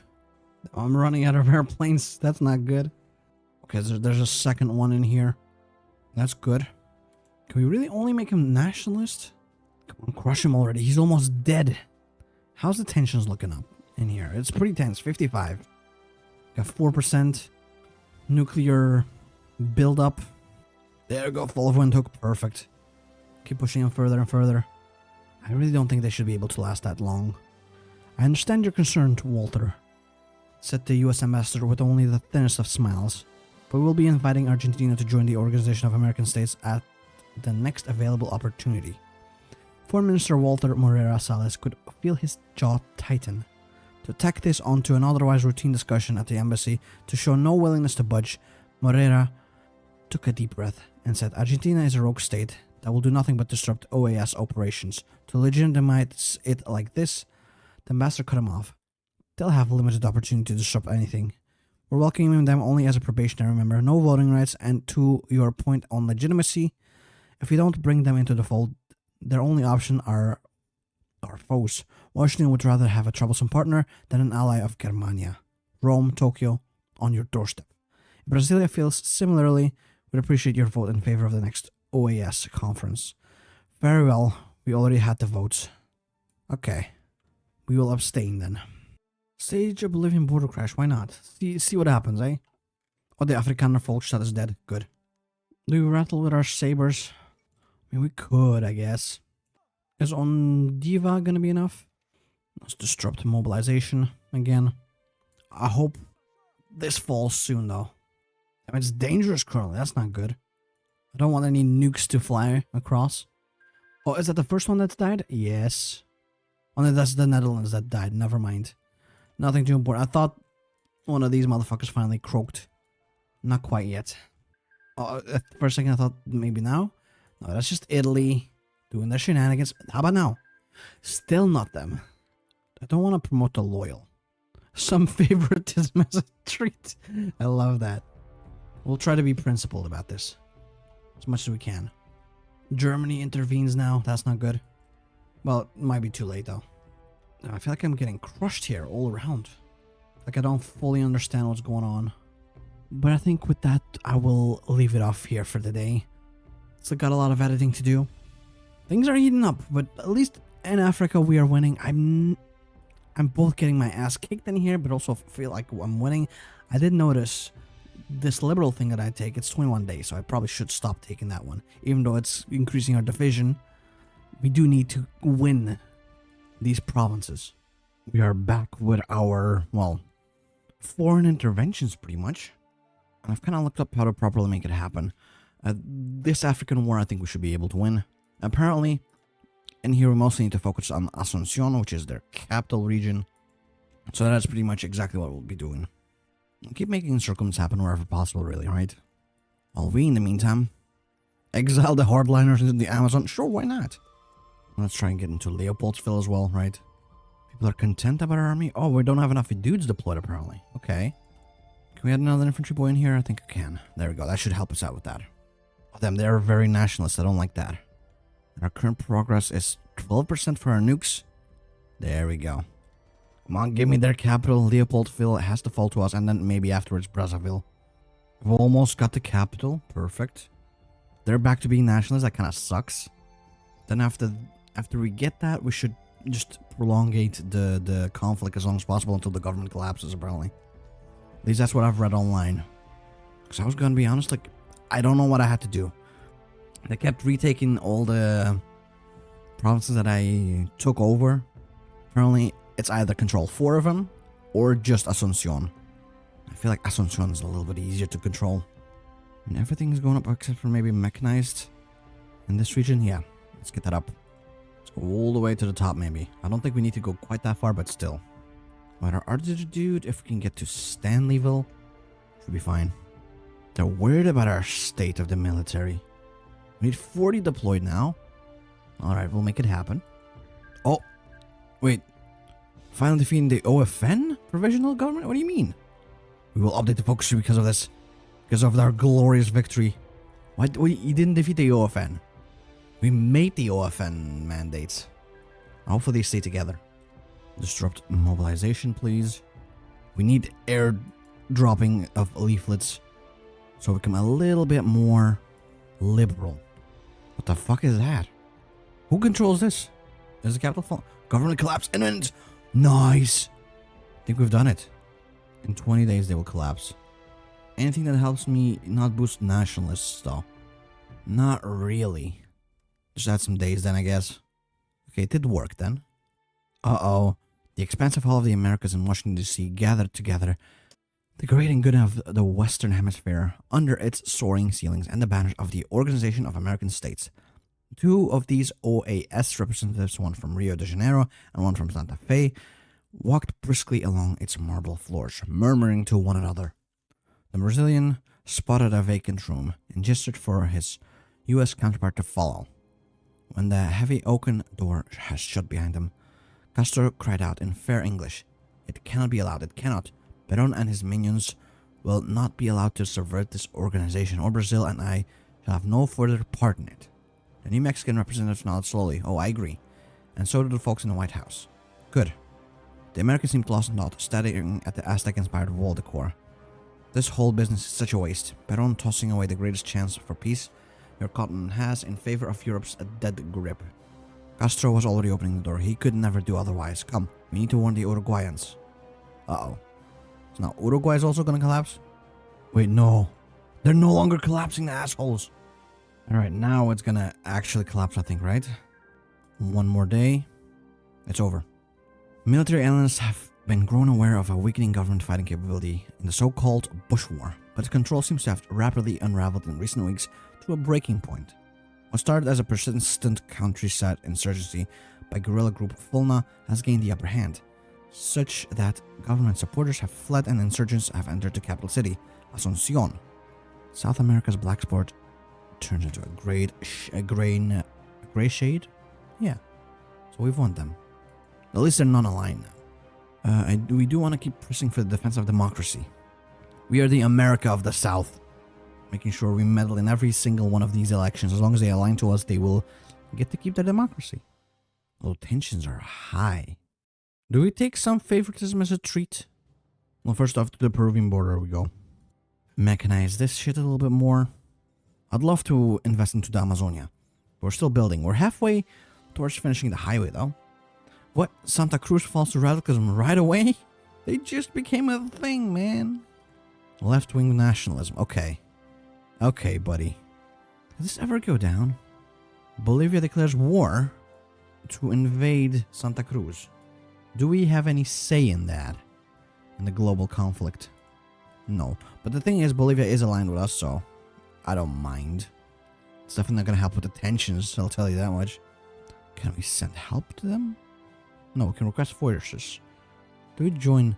Oh, they will not accept us joining a war. But, I mean, they've encircled Santa Cruz already. We are in the Cape Town apparently right now. This way, please. They move through into the back rooms. The Brazilian couldn't help but scoff at the monochrome nature of the staff, a striking contrast to his society, as he hoped that the South Africans could eventually move past race too. A dull conference room was their destination, as a door closed behind them. So, you want to discuss Namibia, correct? You're aware of this territory of yours. He made sure to choose his word carefully, lest any accidental offense jeopardize the deal. Contains significant quantities of uranium deposits. These would be of significant value to the Brazilian government. If an agreement could be made, purchase some of these contents, ideally a private trade. I see. The South African considered the statement for a moment. That felt like an eternity before responding. There is an urgent need for the investment into South Africa. The war did a right number on us. The economy is in a dire state as a result. If you could help us in that regard, I don't see why we couldn't part ways with some uranium at a cheap price. Yes, I think the Brazilian government could find these terms very acceptable. Maybe we'll take a short break and then iron out the details? Perfect. We got our first supporter for our nukes. As I say, Jose, with all due respect, there is nothing here to worry about, Ramos insisted, sipping from a cup of coffee on the table, his legs crossed. Jobim pursed his lips, watching a frantic administrator scuttle past his guest. I mean, seriously, the preparations are all done. I've spoken with the Americans and your own military. It's all going to work. We're going to win. Tell me if I'm missing something, Jobim said suddenly, looking at the window. The streets were as chaotic as the corridors in here. You will send out a signal tonight for soldiers, effectors, and police to break through the communist lines. Arrest the Fulna leadership, and that's it? No, my friend. It's far too lax for it not to be in selling. We will break through the communist lines, arrest the Fulna leadership, and fan out across the city and take the checkpoints. It's all been done before. This isn't the first time the military is taking control like this, Pepe. He could now see the armed guards in the MC unloading crates with weapons from down below as he looked down. But even then, you're forgetting someone. What about Rafael Franco? Do you think his people just give up that easily after all this time? The Paraguayan's airy smile faded slightly. Franco will come along. He scoffed at the idea the ambassador implied. He will realize how strong his hand is and accept he can cooperate or be swept away. Alright, let's see what happens. Oh, there's a civil war in Haiti, but we are not involved in there. That's okay. Franco went to the capital, appointed himself a provisional president, calling for peace in the city under martial law. Many of the police and military who had initially been with the liberals defected. The people who were tired of war and being unwilling to continue the guerrilla campaign. That's what led to the last moment of Franco. You and Brazil's espionage harmed this country more than helped, not to mention your nation's less than full backing, to say the least. Jose could only listen as Franco continued. But you know, that's okay. We can move on and establish friendly relations between our two lands. However, let me make this clear. I will not be a puppet of Brazil. I am for the people of Paraguay first and foremost. Jose, having been a puppet these past few weeks, felt some sense of empathy and connection with Franco. You have my sincerest congratulations. I look forward to establishing friendly relations truly. Between you and I applaud your independence. Alright, there we go. Santa Cruz defeated. And Franco re-established. With that, they should be on our... No, they're still unaligned and slightly in our favor. At least they don't like the Argentinians. Oh, and in about slightly more than 2 years, we'll have nukes as well. I've been dumping a lot of money into this. My debts are not looking great, but that's okay. Let's mechanize this in here because it's kind of stagnated as well. Now, who do you want to go for? Lacerda? I don't think so. I think we'll go for Cuadros in the elections. I do still want to pump money in here. PSP? One of my favorite handhelds back in the day. Who do we want to go for? Django? I don't know who they are. Let's go Django, maybe, why not? Switch it up a little bit. A successful year economically speaking. Hell yeah. Time to roll the bribes. Great. I don't know what's gotten into Henrique's head now. Castelo Branco grumbled at his phone. Just what does he think he can achieve by sending so many of my men to the Amazon? And I never requested for any new transfer here. Let alone those who just talk about how great Lot is all day and how he is the savior of democracy. Who the hell does they think he is? Branco never liked Lot. Ever since their lieutenant days back in the military school in Rio de Janeiro. They were always competing for more influence in the military, but now he thought Lot had gone too far. How am I supposed to enjoy my meal and drinks with my colleagues when I must have someone accompany me every time I leave my house? I understand how you feel, Marshal. I wish to... If you understand, then you know what your duty is. Tell Enrique to end all of this madness and return things to normal at once. Or else he will face the drastic consequences of his actions. Goodbye. Sir, the delegations from the mayor of Timbabwa has arrived. Oh great, more petty bureaucrats to deal with. I hope you make the right choice, Dennis. Let's do some favoritism as a treat. Oops, what? I don't know what I clicked. I accidentally clicked something about Aldemar. I don't know who that is. Well, this is the new man. Okay, so Cuadros, I'm sorry, buddy. How does this work? It's not the Senate. Okay. We're more evenly matched in here. Build campaign infrastructure. Support growth over time. Thank you. Now we need to submit the Lot Act for them to stop growing restless as much. We can do that. We're getting there. Chaos on the Horn of Africa. Yeah, everything's collapsing for the Italians. Should slow down a little bit though, no? With our campaigning. Was it PSP that I was gonna do? I don't remember actually. Aldemar, yeah. Increase momentum. When the senator stuff is also great. Got our work cut out for us. Oh, got a third one. Nice. I really should do the support over time then. Constantly. Increase momentum in here too. Back to the Senate. Campaign here. Oh, there we go. Another one under our control. Let's increase industrial rate in this tile because it's kind of stagnating a little bit. Nothing's left untouched except for Amazonia now. So that's good. Wait, Republic of Madagascar is just completely free? Oh, but they're part of the United States sphere. Okay. I haven't seen that ever, though. Campaign in here. Not quite yet. The military is appeased. Now we need to pass the Lot Act. Will it pass? Will it not? Nobody knows. Well, we're actually very close to passing it already. We are catching up on our rivals, though. That's good. Military loyalty decreases. Whoops. Insurrection? Spare me the talk, Dennis. I've done my vow to the flag, too. Two, in fact. I'm not backing out, Dennis. They need to know their place. Can't say I didn't try a lot. Very well. You're dismissed. There we go. Another state under our control. We need to get this one in as well. Odio Dennis carefully caressed his brow with a grayish handkerchief. The sweat accumulated, causing his mind to fumble and his thoughts to worry. Though his worries in truth were pure and real, as he sat witness to the members of the National Defense Bloc. There we go. It can pass, by the way. It's most likely has no numbers to pass. Dennis spoke a calm mask, hiding his true feelings of immediate dread. The awe of his peers were nearly comical. Their faces tense and shocked in juxtaposition to the speaker, and in truth, we most likely have to unite our forces to ensure its defeat. Though the loyalties of the men before him were already in much different places, some stood and left without a word. Others bowed in respect and rushed out, with a minority remaining behind to aid Dennis in his adventures. The madness of the act must be halted at once, good men. All diplomacy with Lot has failed, all negotiations have failed. It is now up to us to end this madness and return Brazil to the order it desperately needs.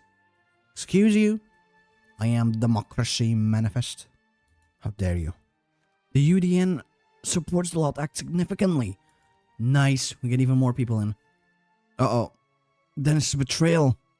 That's not good. Alongside a highway to Brasilia, a column of grim and nervous soldiers marched towards the capital under the orders of Dennis and his fellow plotters to remove their own president from power. The only thing standing between them and the strangling of Brazilian democracy is a blockade defended by a line of equally grim yet determined military sergeants loyal to their president. From the march's steps forward, a young soldier, his boyish face contorted into a grimace and shouting, "Lay down your arms and disperse. You have been given orders from Marshal Dennis himself. For the sake of national security, Congress must remove President Lot from the office." His opposition remained unmoved. Last chance. Disarm and disperse. As a soldier's warning, one of the sergeant's eyes narrowed as he broke down from his ranks, striding forward towards his counterpart with an expression of barely contained fury. "Drop your guns," he cried, as sweat poured down his face. But the sergeant continued until he was within his arm's reach. I said, "Drop." His sentence was cut off short as the sergeant's open palm struck him across the face. "You scum! You took an oath. You vowed to defend the Republic and the people," he ranted, uncaring for the rifles trained upon him.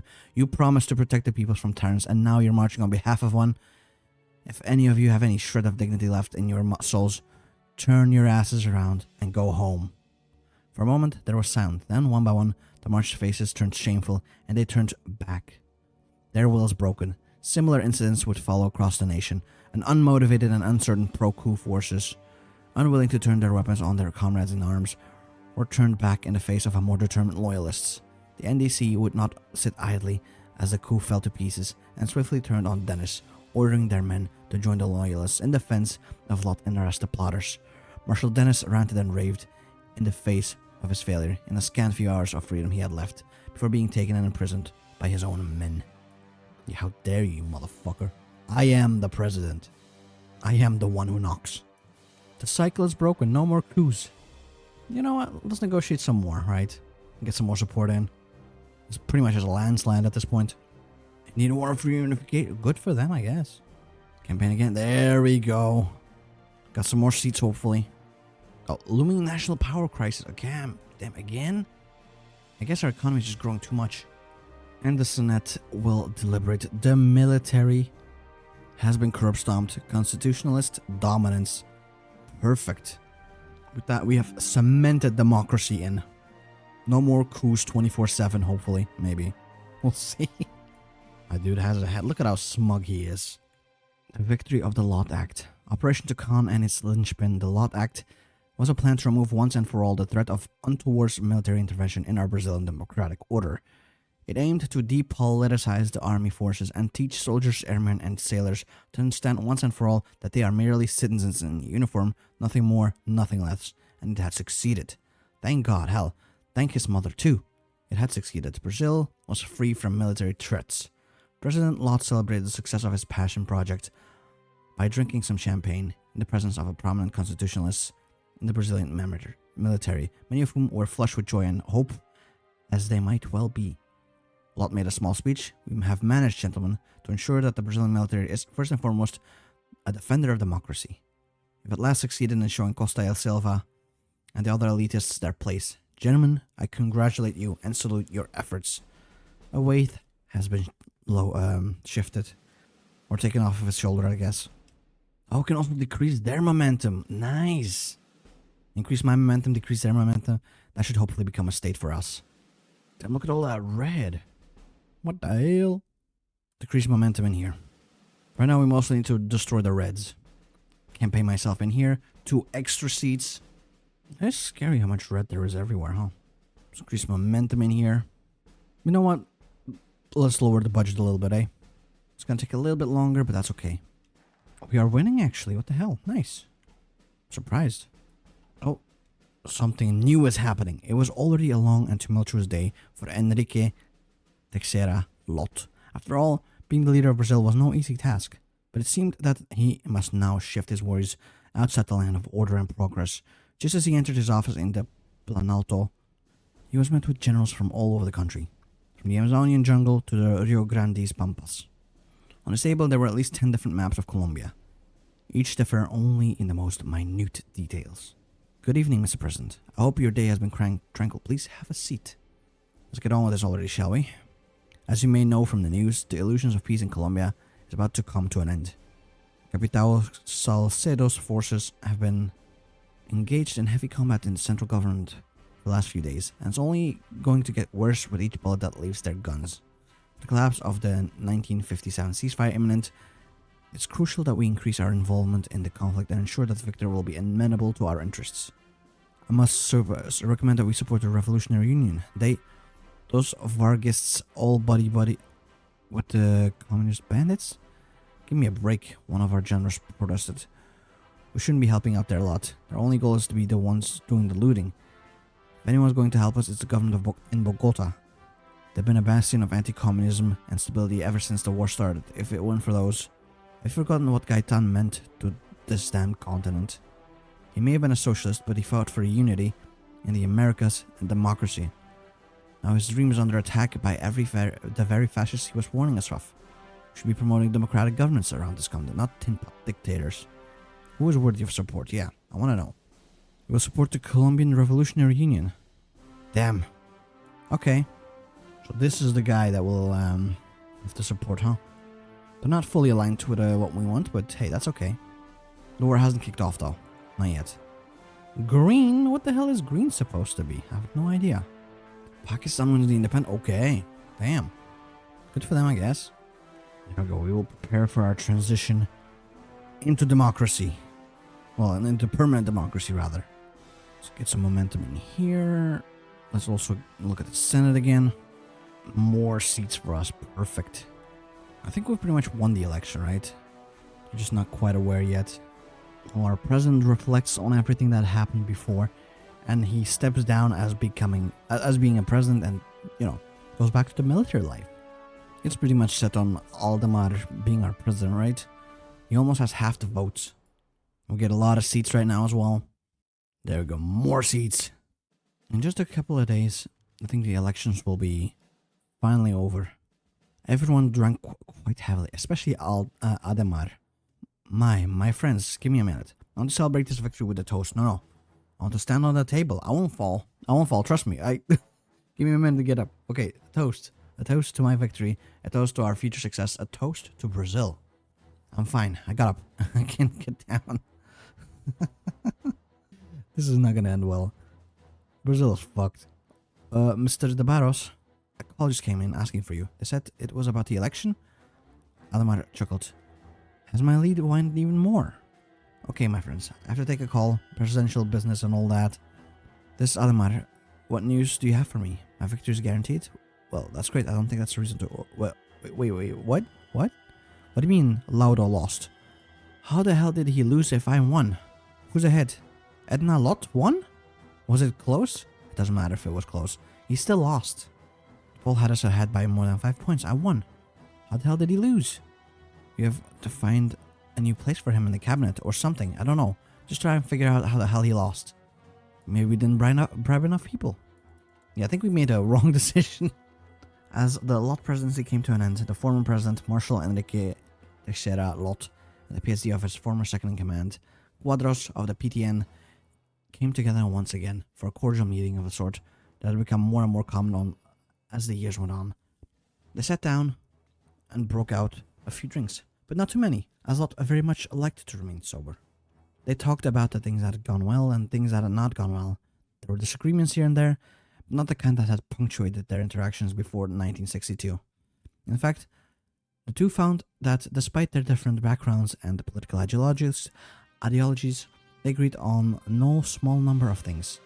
Lot acknowledged that, all things considered, it had been a good decision to defer to the Quadros in the places where he deferred to him. Quadros also freely agreed that, all things considered, Lot had done a fairly good job. They wore on, and the discussion changed to topics less directly involving them. Quadros and Lot were both concerned about the recent rumors of a hardline communist guerrillas in the north, but Lot convinced Quadros not to worry about it too much unless it became a real issue.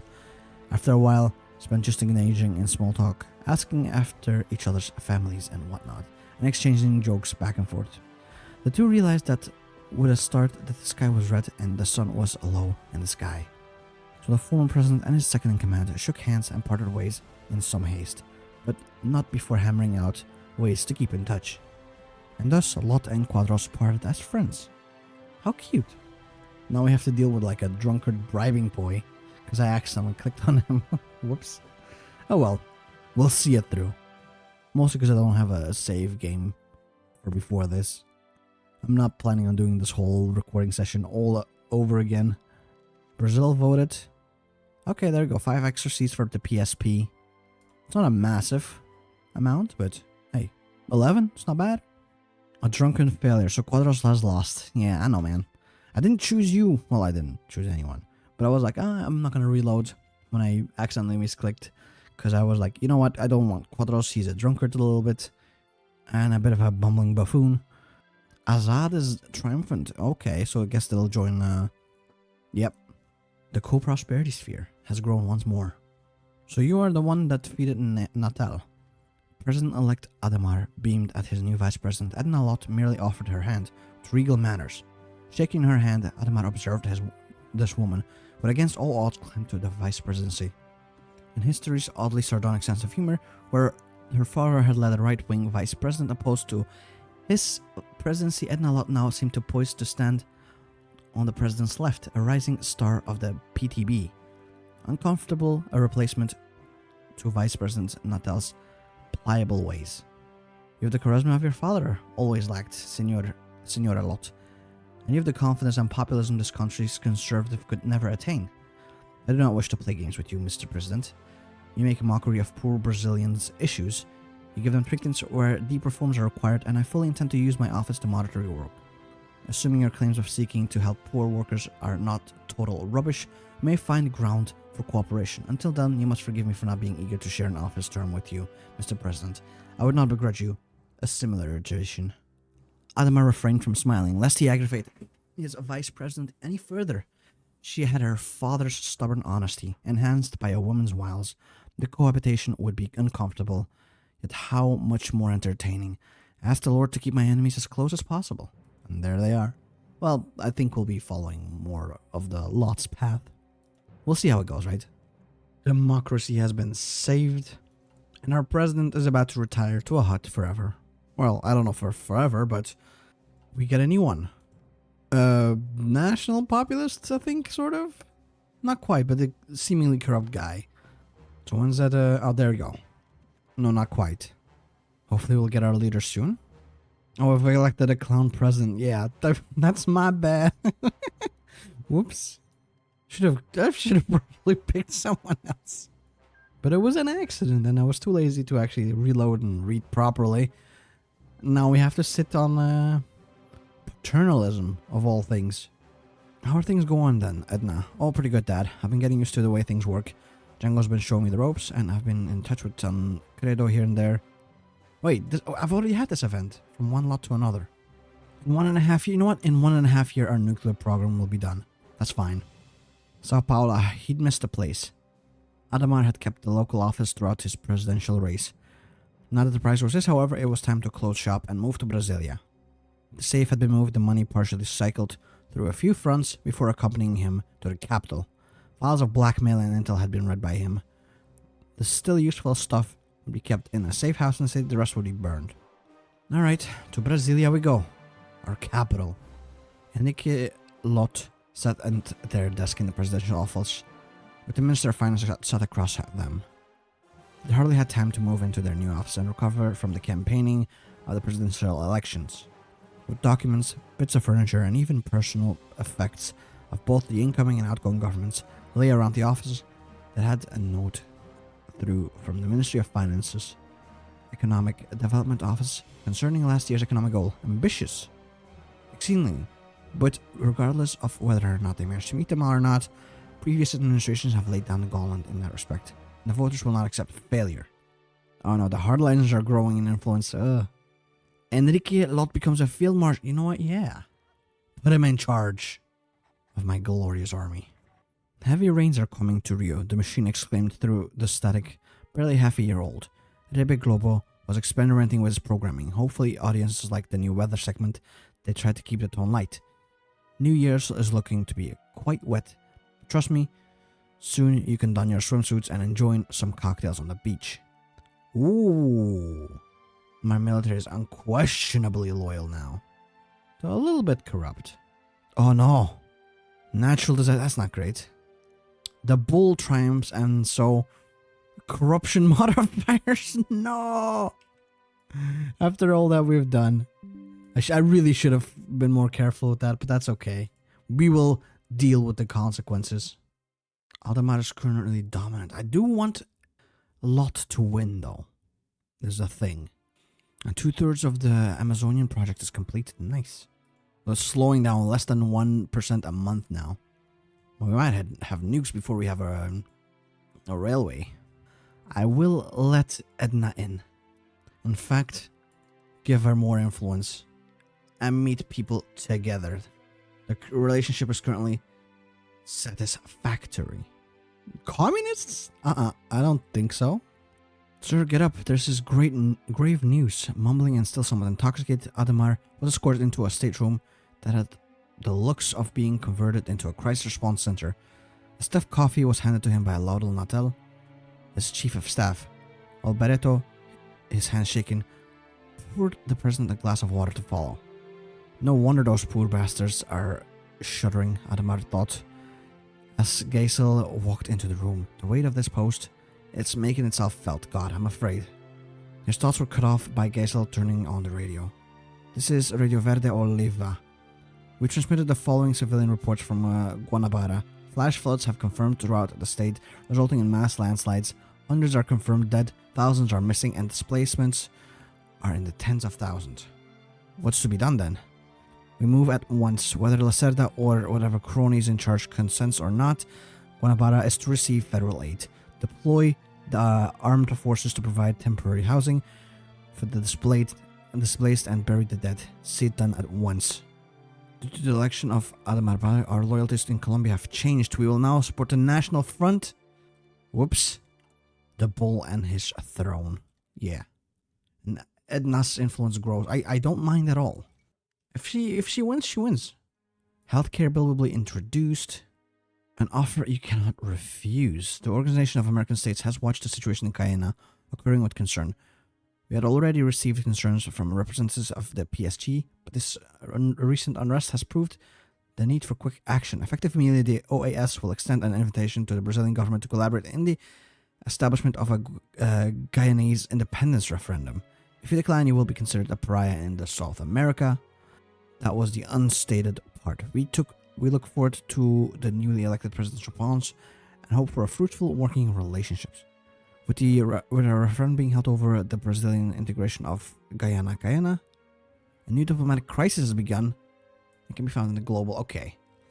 I'm guessing we want to integrate them rather than give them independence. Public anger is 65%.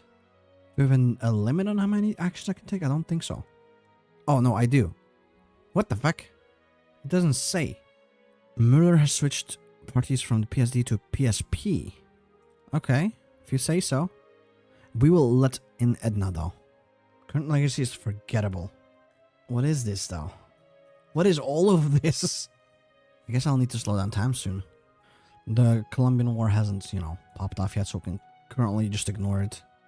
We're halfway through our development. I think Argentina is only 40% of the way there, so we should make it in time. Keep an eye on her. So, what do? Stuff the ballot. Ooh, cross-border busing. I have to be a little aggressive right now to break the pro-independence turnout. PTB support for the healthcare bill rises. That's good at least. Add another hospital. Okay, we're at 36. They're at 48. Damn, this will decrease their turnout, increase ours. Okay, good. We need it. Now we're very close. Spend some money to increase Brazilian turnout. We're almost at 50. We're very close to where we need to be. Indonesia's falling apart too. That sucks for them, I guess. Not for us. They're at 44. We're at 41. Placate the French. Oh yeah. Stuff the ballots with more of ours. There we go. We're at 49 now. Oh, and West Africa is collapsing into war. Sucks to be them. Oh, damn. 3-front war? Okay. With all due respect, NDK, the president's plans are as sound as a ship made of paper. This is yet another irresponsible half-thought-out plan that Aldemar pushes out every now and then to bring in extra votes. The more Brazilians aren't actively resisting them is. But Mr. Lacerda, the presenter interrupted, you say all this, but even your own fellow members of the UDN have supported the president's plan. This brought Lacerda to a stop. What? What could he possibly mean? Noticing his expression, the presenter continued. Why, just recently Governor Magalhães announced that he would be working with the PSP on this. Were you unaware? He was indeed. This will be a boon to Aldemar's legacy. Good for him. I think it's mostly like an ego thing for him. Increase Edna's influence. Is there 5% left? No, there's only like 3% left. Okay, we need to decrease the amount of come out of the independence voters. That's 2%. How much do we have left then? 7. You know what? We'll do it like this, yeah. With this, we should be able to win the pro-Brazilian election. Our relationship is perfect at the moment. Increase government or election legitimacy, sure. How's it looking right now? How did they do that? If we press this. Oh yeah, okay, so it does just eat away at their percentage. Fair enough. There we go. 60%. Need to be careful of our anger and legitimacy though.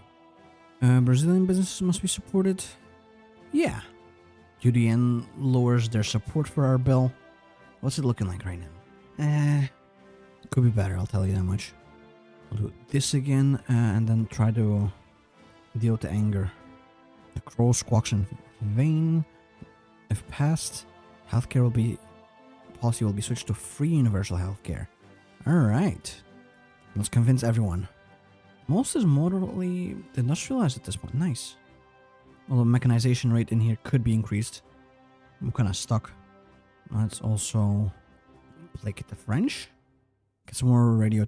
Let's get some more turnout.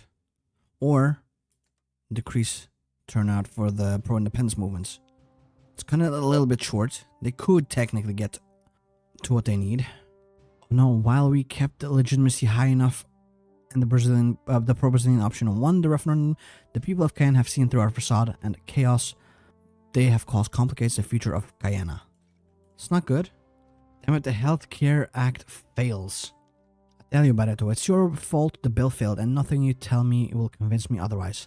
Almer slammed the table in displeasure. Thanks to Benito's incompetence and inability to convince an opposition already predisposed to refuse him and Adamar's anything, the healthcare bill has failed. On the other hand, Barreto saw it distinctly different. What do you mean my fault? If you'd done your most basic duty and, tried to convince your alleged connections to go along with the healthcare bill, the bill would have passed. And as for it firing me, you're the only one who's going to suffer for that. Those plans of mine to expand but Petrobras are going to fall by the wayside now. You better believe it. I don't care. My decision's final. Blessed by the mother. Get out. So Edna's influence grows, which we like. 13 months left. Let's go, boys. We'll have our nuke soon and then Argentina, goodbye. Now what do we do? Eradicate illiteracy.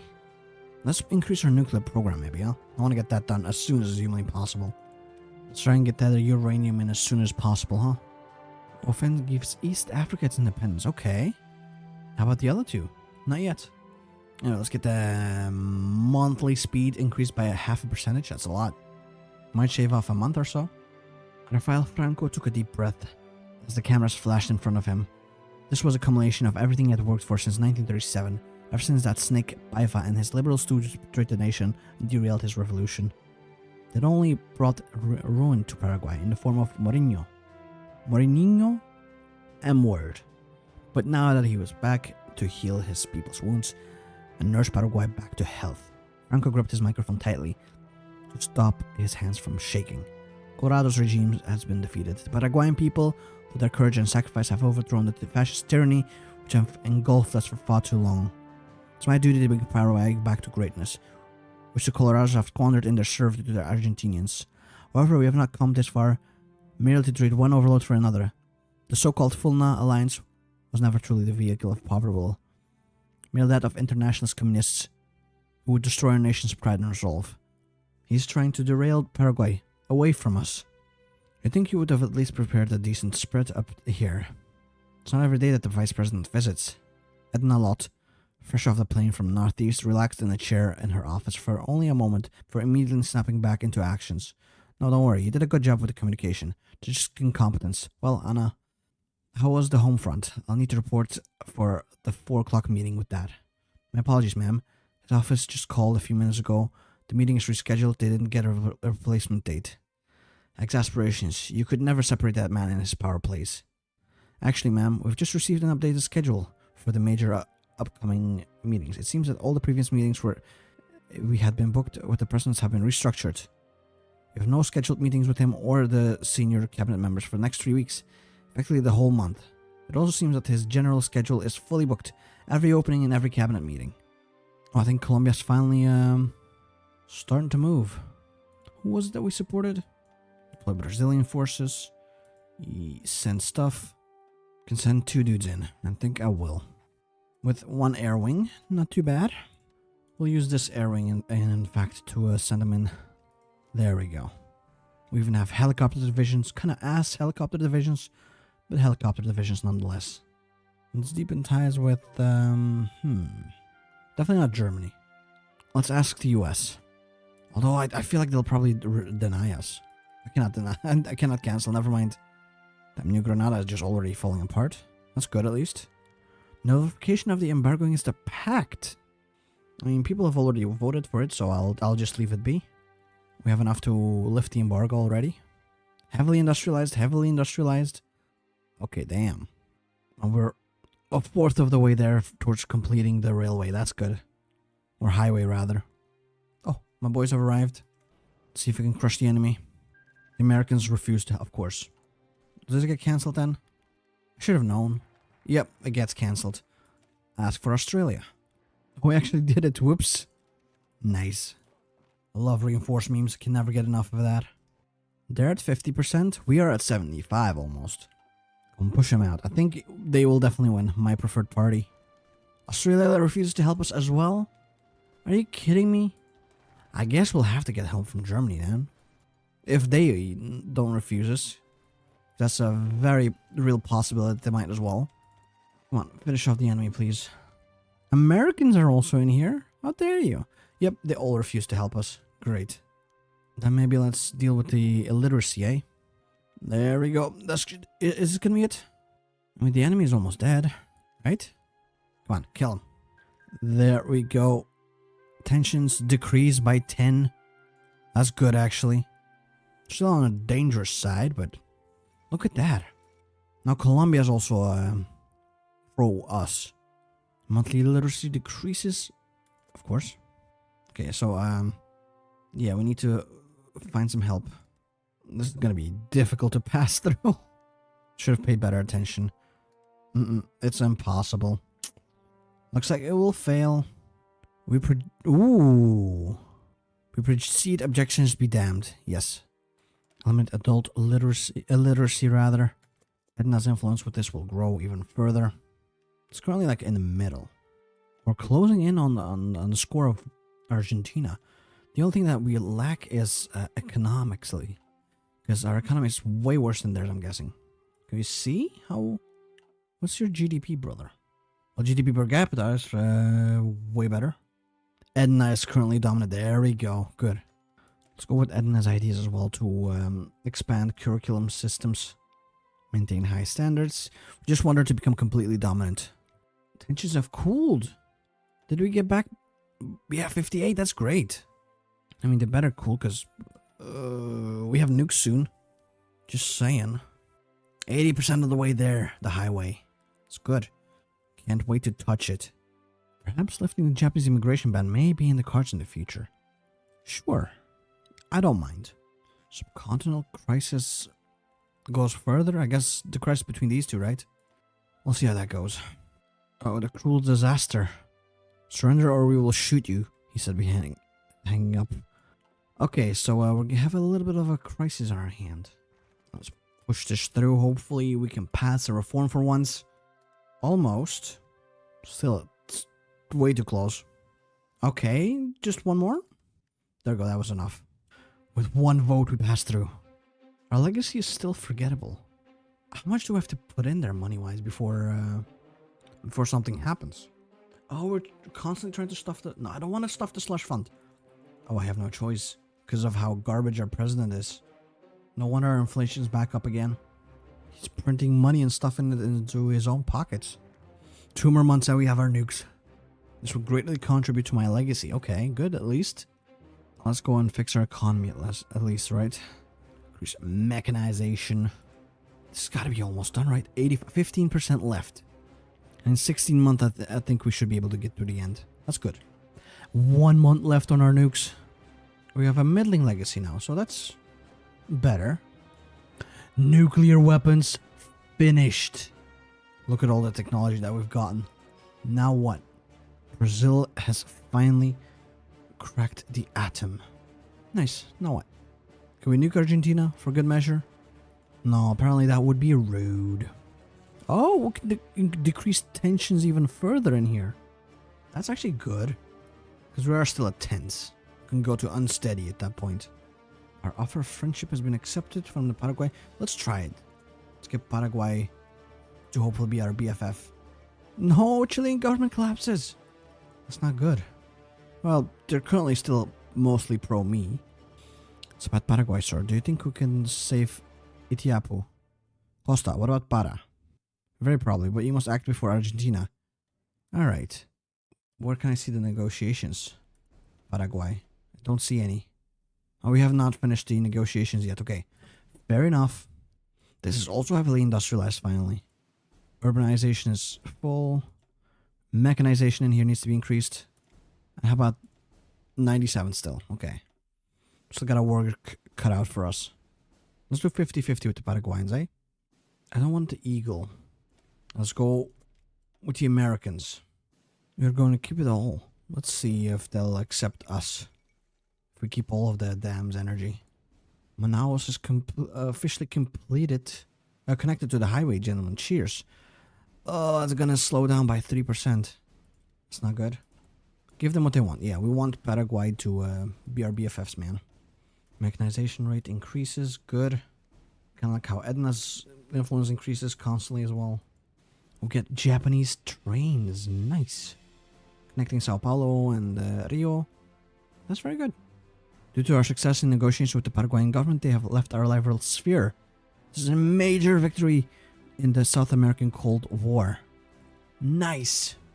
Did they join our sphere then? No. How is it 60% unaligned, 40% Argentina, and 14% Brazilian? They're over-leveraged, man. Oh, I didn't realize there's more projects. Should probably do them too, huh? Especially since this one's almost done. I want the PTB, I think, this time around. In preparation for, like, an election with Edna, hopefully? Yeah, Edna's influence keeps growing, man. That's all we want. Everything is now heavily industrialized. That's good, at least. We'll get the Vargas true successor, increasing our legacy massively. This brings us to no one left behind, improving our poverty rate rather than increasing it. Edna Lot is planning a coup. Oopsie doopsie. I don't mind. I'll let her have it if needed. Our legacy is currently positive. That's good, at least. Come on, Lauda, let's get this over with. Natal opened the door and sat in the money of many chairs of the president's office. Admar, do you think we should do it? The bull closed the blinds of the office. He didn't want anyone to know this before he could publicly announce it. If he were to weigh in with the full weight of the evidence we possessed, the smell of his coffee filled the room and tensions were high. His choice could change Brazil. I believe we shouldn't. The look on Natal's face was of shock. After all, didn't Aldemar think that changing an opposition VP for one of his own party would be better? I know what you're thinking, but right now is not the correct time. We're in the middle of a silent election, and doing this would be catastrophic for us. It would give the PTB a cause to rally behind. Edna, she's a complicated person, but she has been useful. I believe we should keep her. But keep that evidence, just in case. It's gonna bite him in the ass. Studied at the SOTA, why not? My nukes have been made. My troops slightly too eager for war, but that's okay. We're gonna continue improving our country, bring it into a golden age, get influence on everything that we can. We're still narrowly behind Argentina when it comes to prestige or score in this Cold War, but I'm sure we will catch up with them eventually. I need your help. The wars could not have shocked Edna a lot more. Ademar continued. I realize you are a busy woman, as I am aware that your constituency has a little love for me. That having been said, I was hoping we might talk, if only for a moment. And why would you want that? Edna replied, with a hint of incredulity. I would assume the affairs of the fair species to be beneath you, Don Ademar. I know about the reforms progressistas have been pushing lately. Fanciful reading, I must say. I don't recall this impetus for bipartisanship when Young goes around. You can give me some credit, I can be impartial. Ademar responded with a slanted scowl, more than a hint of defensiveness.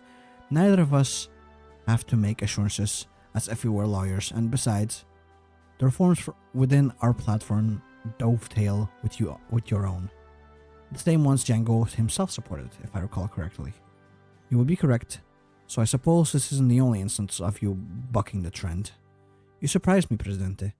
If progressistas are willing to cooperate, they can expect Labour to reciprocate. This is a grand opportunity for both of our parties. For that, I hope, God willing, we can make something more of this. Let's see about the agrarian reform. How much support? We don't have any support, really. Although, it's working well. We're getting closer already. We only have 14 days, though, so I do hope we can get some more seats for that reform. No, are you kidding me? Just barely not enough. Once again, we got very unlucky. Edna's influence grows once again because we didn't pass this reform. Maybe it's because I'm not doing well enough in the elections? Could be. Yeah, this victory is definitely not happening, sadly. This entire thing has been blocked off. Oh, this is sucky. Very, very sucky indeed. Again, power outages? Great. Well, at least now it can provide nuclear power. Subsidize mechanization in here, please. It's kind of stagnant. Oh, it's over. We got 5 extra seats. That's good, at least. Nothing too incredible, but whatever. We're at 99.5. Okay, this is it. This is it. When December hits, well, or when November hits, rather, we'll have our highway. The highway has been completed. This will boost our economy and less consumer goods. That should also mean that we can now hopefully move some more stuff everywhere. Due to our massive successes over the past 3 years, we have unlocked a new branch of the focus tree. Nice. Oh, okay. True progress. Wait, 3 years of Ademar de Barros has single-handedly bulldozed through many of the issues Brazil has been facing for years. Corruption, military inadequacy, economic woes, you name it. He's fixed it. What the hell, man? All the while stealing from everyone? That's insane. For more legacy progresses, please. Our legacy is currently positive. I don't know if... I'm guessing there is a possibility to make it even better. Damn, 160 million GDP for Argentina. Alright. They got more than double. Some tax reform as well. Our illiterates trustworthy. Alright then, buddy. German influence in Brazil. Ademar government on German payroll. I don't think so. Wait, heavily developed? How did we do that? Amazonia? The hell is going on, man? Well, at least now we can do more research. I was worried I was running out because people were too stupid, apparently. But we've improved the nation enough where we can do better research. President Ademar could barely hear his own thoughts past the roaring of the race cars. The circuit, one of the many gifts he had left to the city of Sao Paulo, proved a convenient location for his meeting with Paulo Maluf, one of the leading oligarchs in the city, but he was beginning to regret that choice.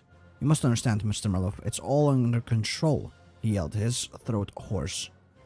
Beer-flavored spittle flying in all directions.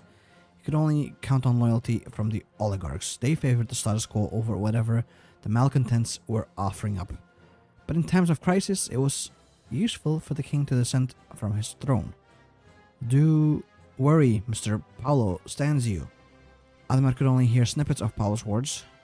above the droning sound of the motorcars. Speak up, man. I can't hear you, Adamar shouted. I said, Sao Paulo stands with you, sir. Your loyalty will be remembered, but why don't we continue this talk after the match is over? But sir, the race ended 5 minutes ago. Oh, the buzzing, it won't end. Oh no, I am becoming schizophrenic. Oh, I am getting sick actually. Give me an ambulance. Uh-oh. Natal will become the leader for now? I am dying. No, but realistically, they'll be practically fucking slavering at the mouth to impeach the president. The load of damnable, stupid, small-minded bastards. Alright. Natal has taken over. I'm not sure why. Edna hasn't. Ah, there we go. It's time to slaughter the bull. Adamar de Barros' impeachment will be introduced. Oh yeah. Damn. Everyone wants it. It wasn't supposed to go like this. Laudo Natal couldn't focus as he heard the rest of Adamar's cabinet bicker at the table behind him. His thoughts continued to race in his mind. Would Adamar wake up soon? Would the PSP finally unite behind him and ensure that Adamar still had the presidency to return to? He tried to remember everything Adamar had taught him, everything he had been told. If there was one person to rally the PSP, it had to be him. As the night turned to day, the fate of Brazil's future lay in the hands of Natal and Neves. Vargas' legacy will be restored. Changes are coming. Edna, you must take over. Slaughter the bull. Adamar inhaled deeply, feeling himself rise from his bed. His eyes flickered rapidly across the room. It seemed to be a hospital, feeling tubes of all sorts intruding into his nose. He ripped them out, getting out of bed. Hello? But he received no response. Frowning, he poked his head out. Walking through the empty hallway, he eventually came across a bright red door. It did not fit with the aesthetic of the rest of the building. Curious, he opened it, only to see the president's office exactly as he remembered it. Trying not to gasp, Adamar briefly wondered if he was dreaming. He walked through it, idly running his hands across the desk. Same texture he remembered. Across the room, Adamar spotted another red door. As if he was attracted to it, he walked right up to it and opened it. To his surprise, he was met with the Senate room. Funny, he did not think they were connected. Then again, his office was never connected to an empty hospital either. He walked through, admiring the room. Yet it too was entirely empty. Spying another door, Adamar went through it. Eventually, the streets were no longer familiar, and he found himself standing in an empty, grassy field. There was a figure sitting alone at the table in front of him, that is. He approached. Hello, dear friend. It said softly, care for a game? Are we about to meet the Grim Reaper? You speak of honor, Commander Medici smirked, taking a comically large cigar from beneath his desk. And yet you can't deny the actions of our dear president have made us the laughingstock of the world. I'm speaking about the integrity of the nation, its continued survival, not just a few tabloid headlines. We understand your predicament, Mr. Natal, but the military does not concern itself with petty politics. A bald-faced lie, but at least they were implying neutrality. Assurances not to launch a coup would be a very small victory at least. So I take it that no move will be made against the president. Why, my dear Mr. Natal, wherever would you have gotten that idea into your head? You would never think to overturn the constitutional order. Can our president say the same? Well, are you going to spend all day gawking at me like that? Come on, sit down, the figure snapped. Are you frightened of me, Adamar de Barros? Who are you? Why am I here?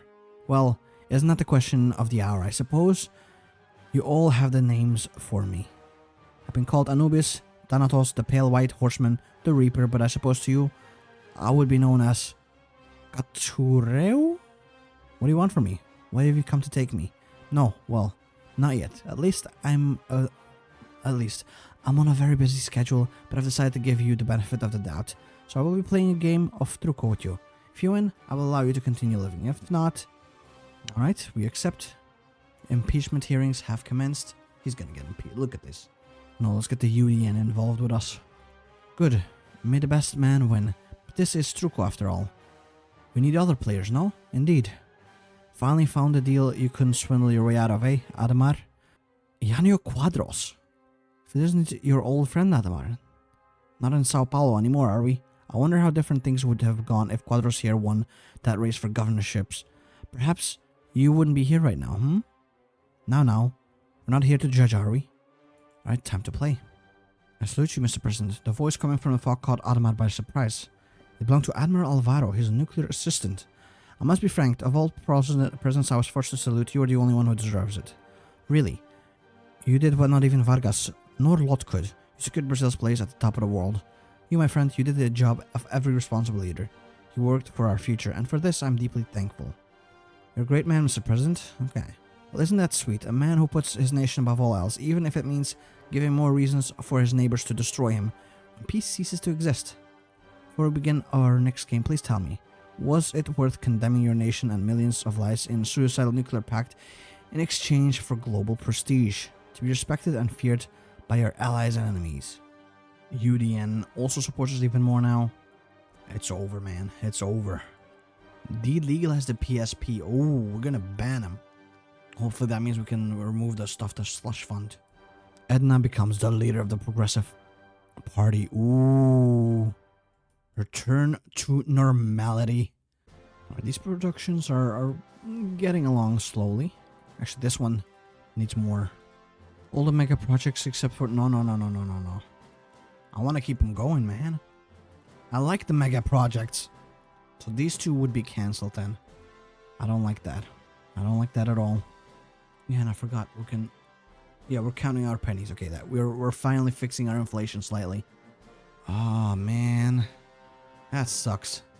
Because I'm forced to cancel my projects. Yep, they got cancelled, sadly. Now I only have this left. The brave and the bold. Okay, we are re-establishing ourselves properly once again. Oh, what the hell is... Argentina becomes a nuclear power now?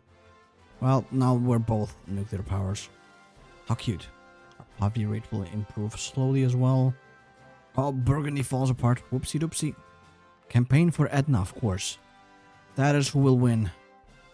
We have to compromise with the PSD and the PSP. There we go. Now we'll be able to actually pass this. And there we go. We passed it successfully. Our first vote. Now let's rescind the Japanese immigration ban. Wait, what? For years, the Japanese Brazilians have been persecuted by elements in government for their seeming inability to assimilate into local culture, their language and culture banned, and their rights taken away. With legislation by PSD giving the final blow to the weakened rights of the Japanese Brazilians with the immigration ban in 1946.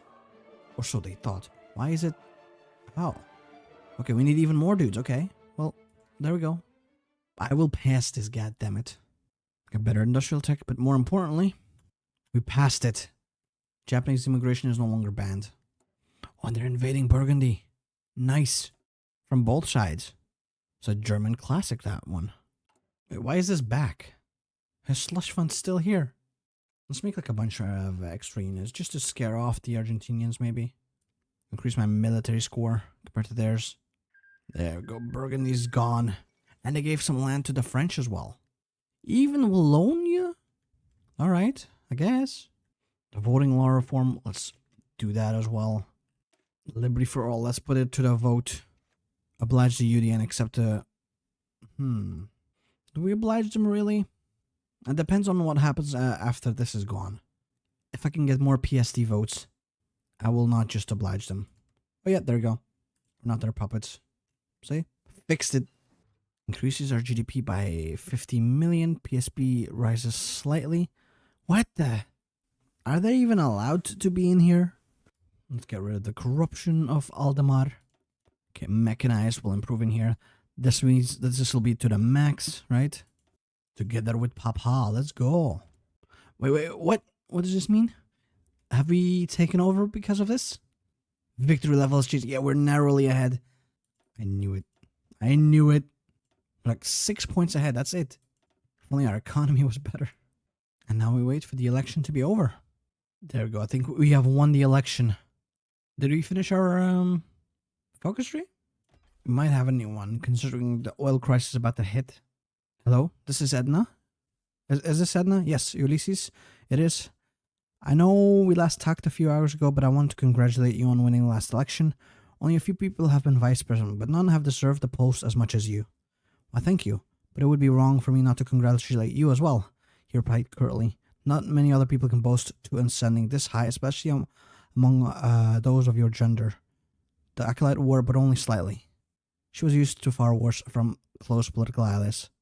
Of course, things are going to occur rapidly from here, but we can't lose of our ambition in the process. I wouldn't expect anything else, Edna. We'll seek to advance Brazil on the world stage, but we can't forget about its people. Wise words, Ulysses, though I'm not surprised to hear those from you. I know this is the path that I need to take to make Brazil proud, to make a society in which my husband and my daughter would have been proud to live in. There's the oil crisis. Uh-oh. Can I do anything about the oil crisis, please? There you go. Slightly improved mechanization after that little free fall. Uh-oh. Our industrialization is getting lowered. It's not good. More industry in Amazonia. Okay, that's good. We'll cut our GDP and inflation reduction targets in half for the next year due to the oil crisis. Okay. Well, nice. There we go. Are we now officially? Yep, we've officially been elected, but that is pretty much the end of it. There's no oil crisis that we have to deal with. This could have been built up as well. But, we did well, I'd say. Especially for our first playthrough. And I do have to say, I did enjoy the Brazil campaign. I've heard it's very similar in quality to the Mexican campaign, so I'll probably have to check that one out as well at some point. Just have too much to play at all times, man. I need to find more time. I'm still trying to make that backlog happen before I head out to Mexico.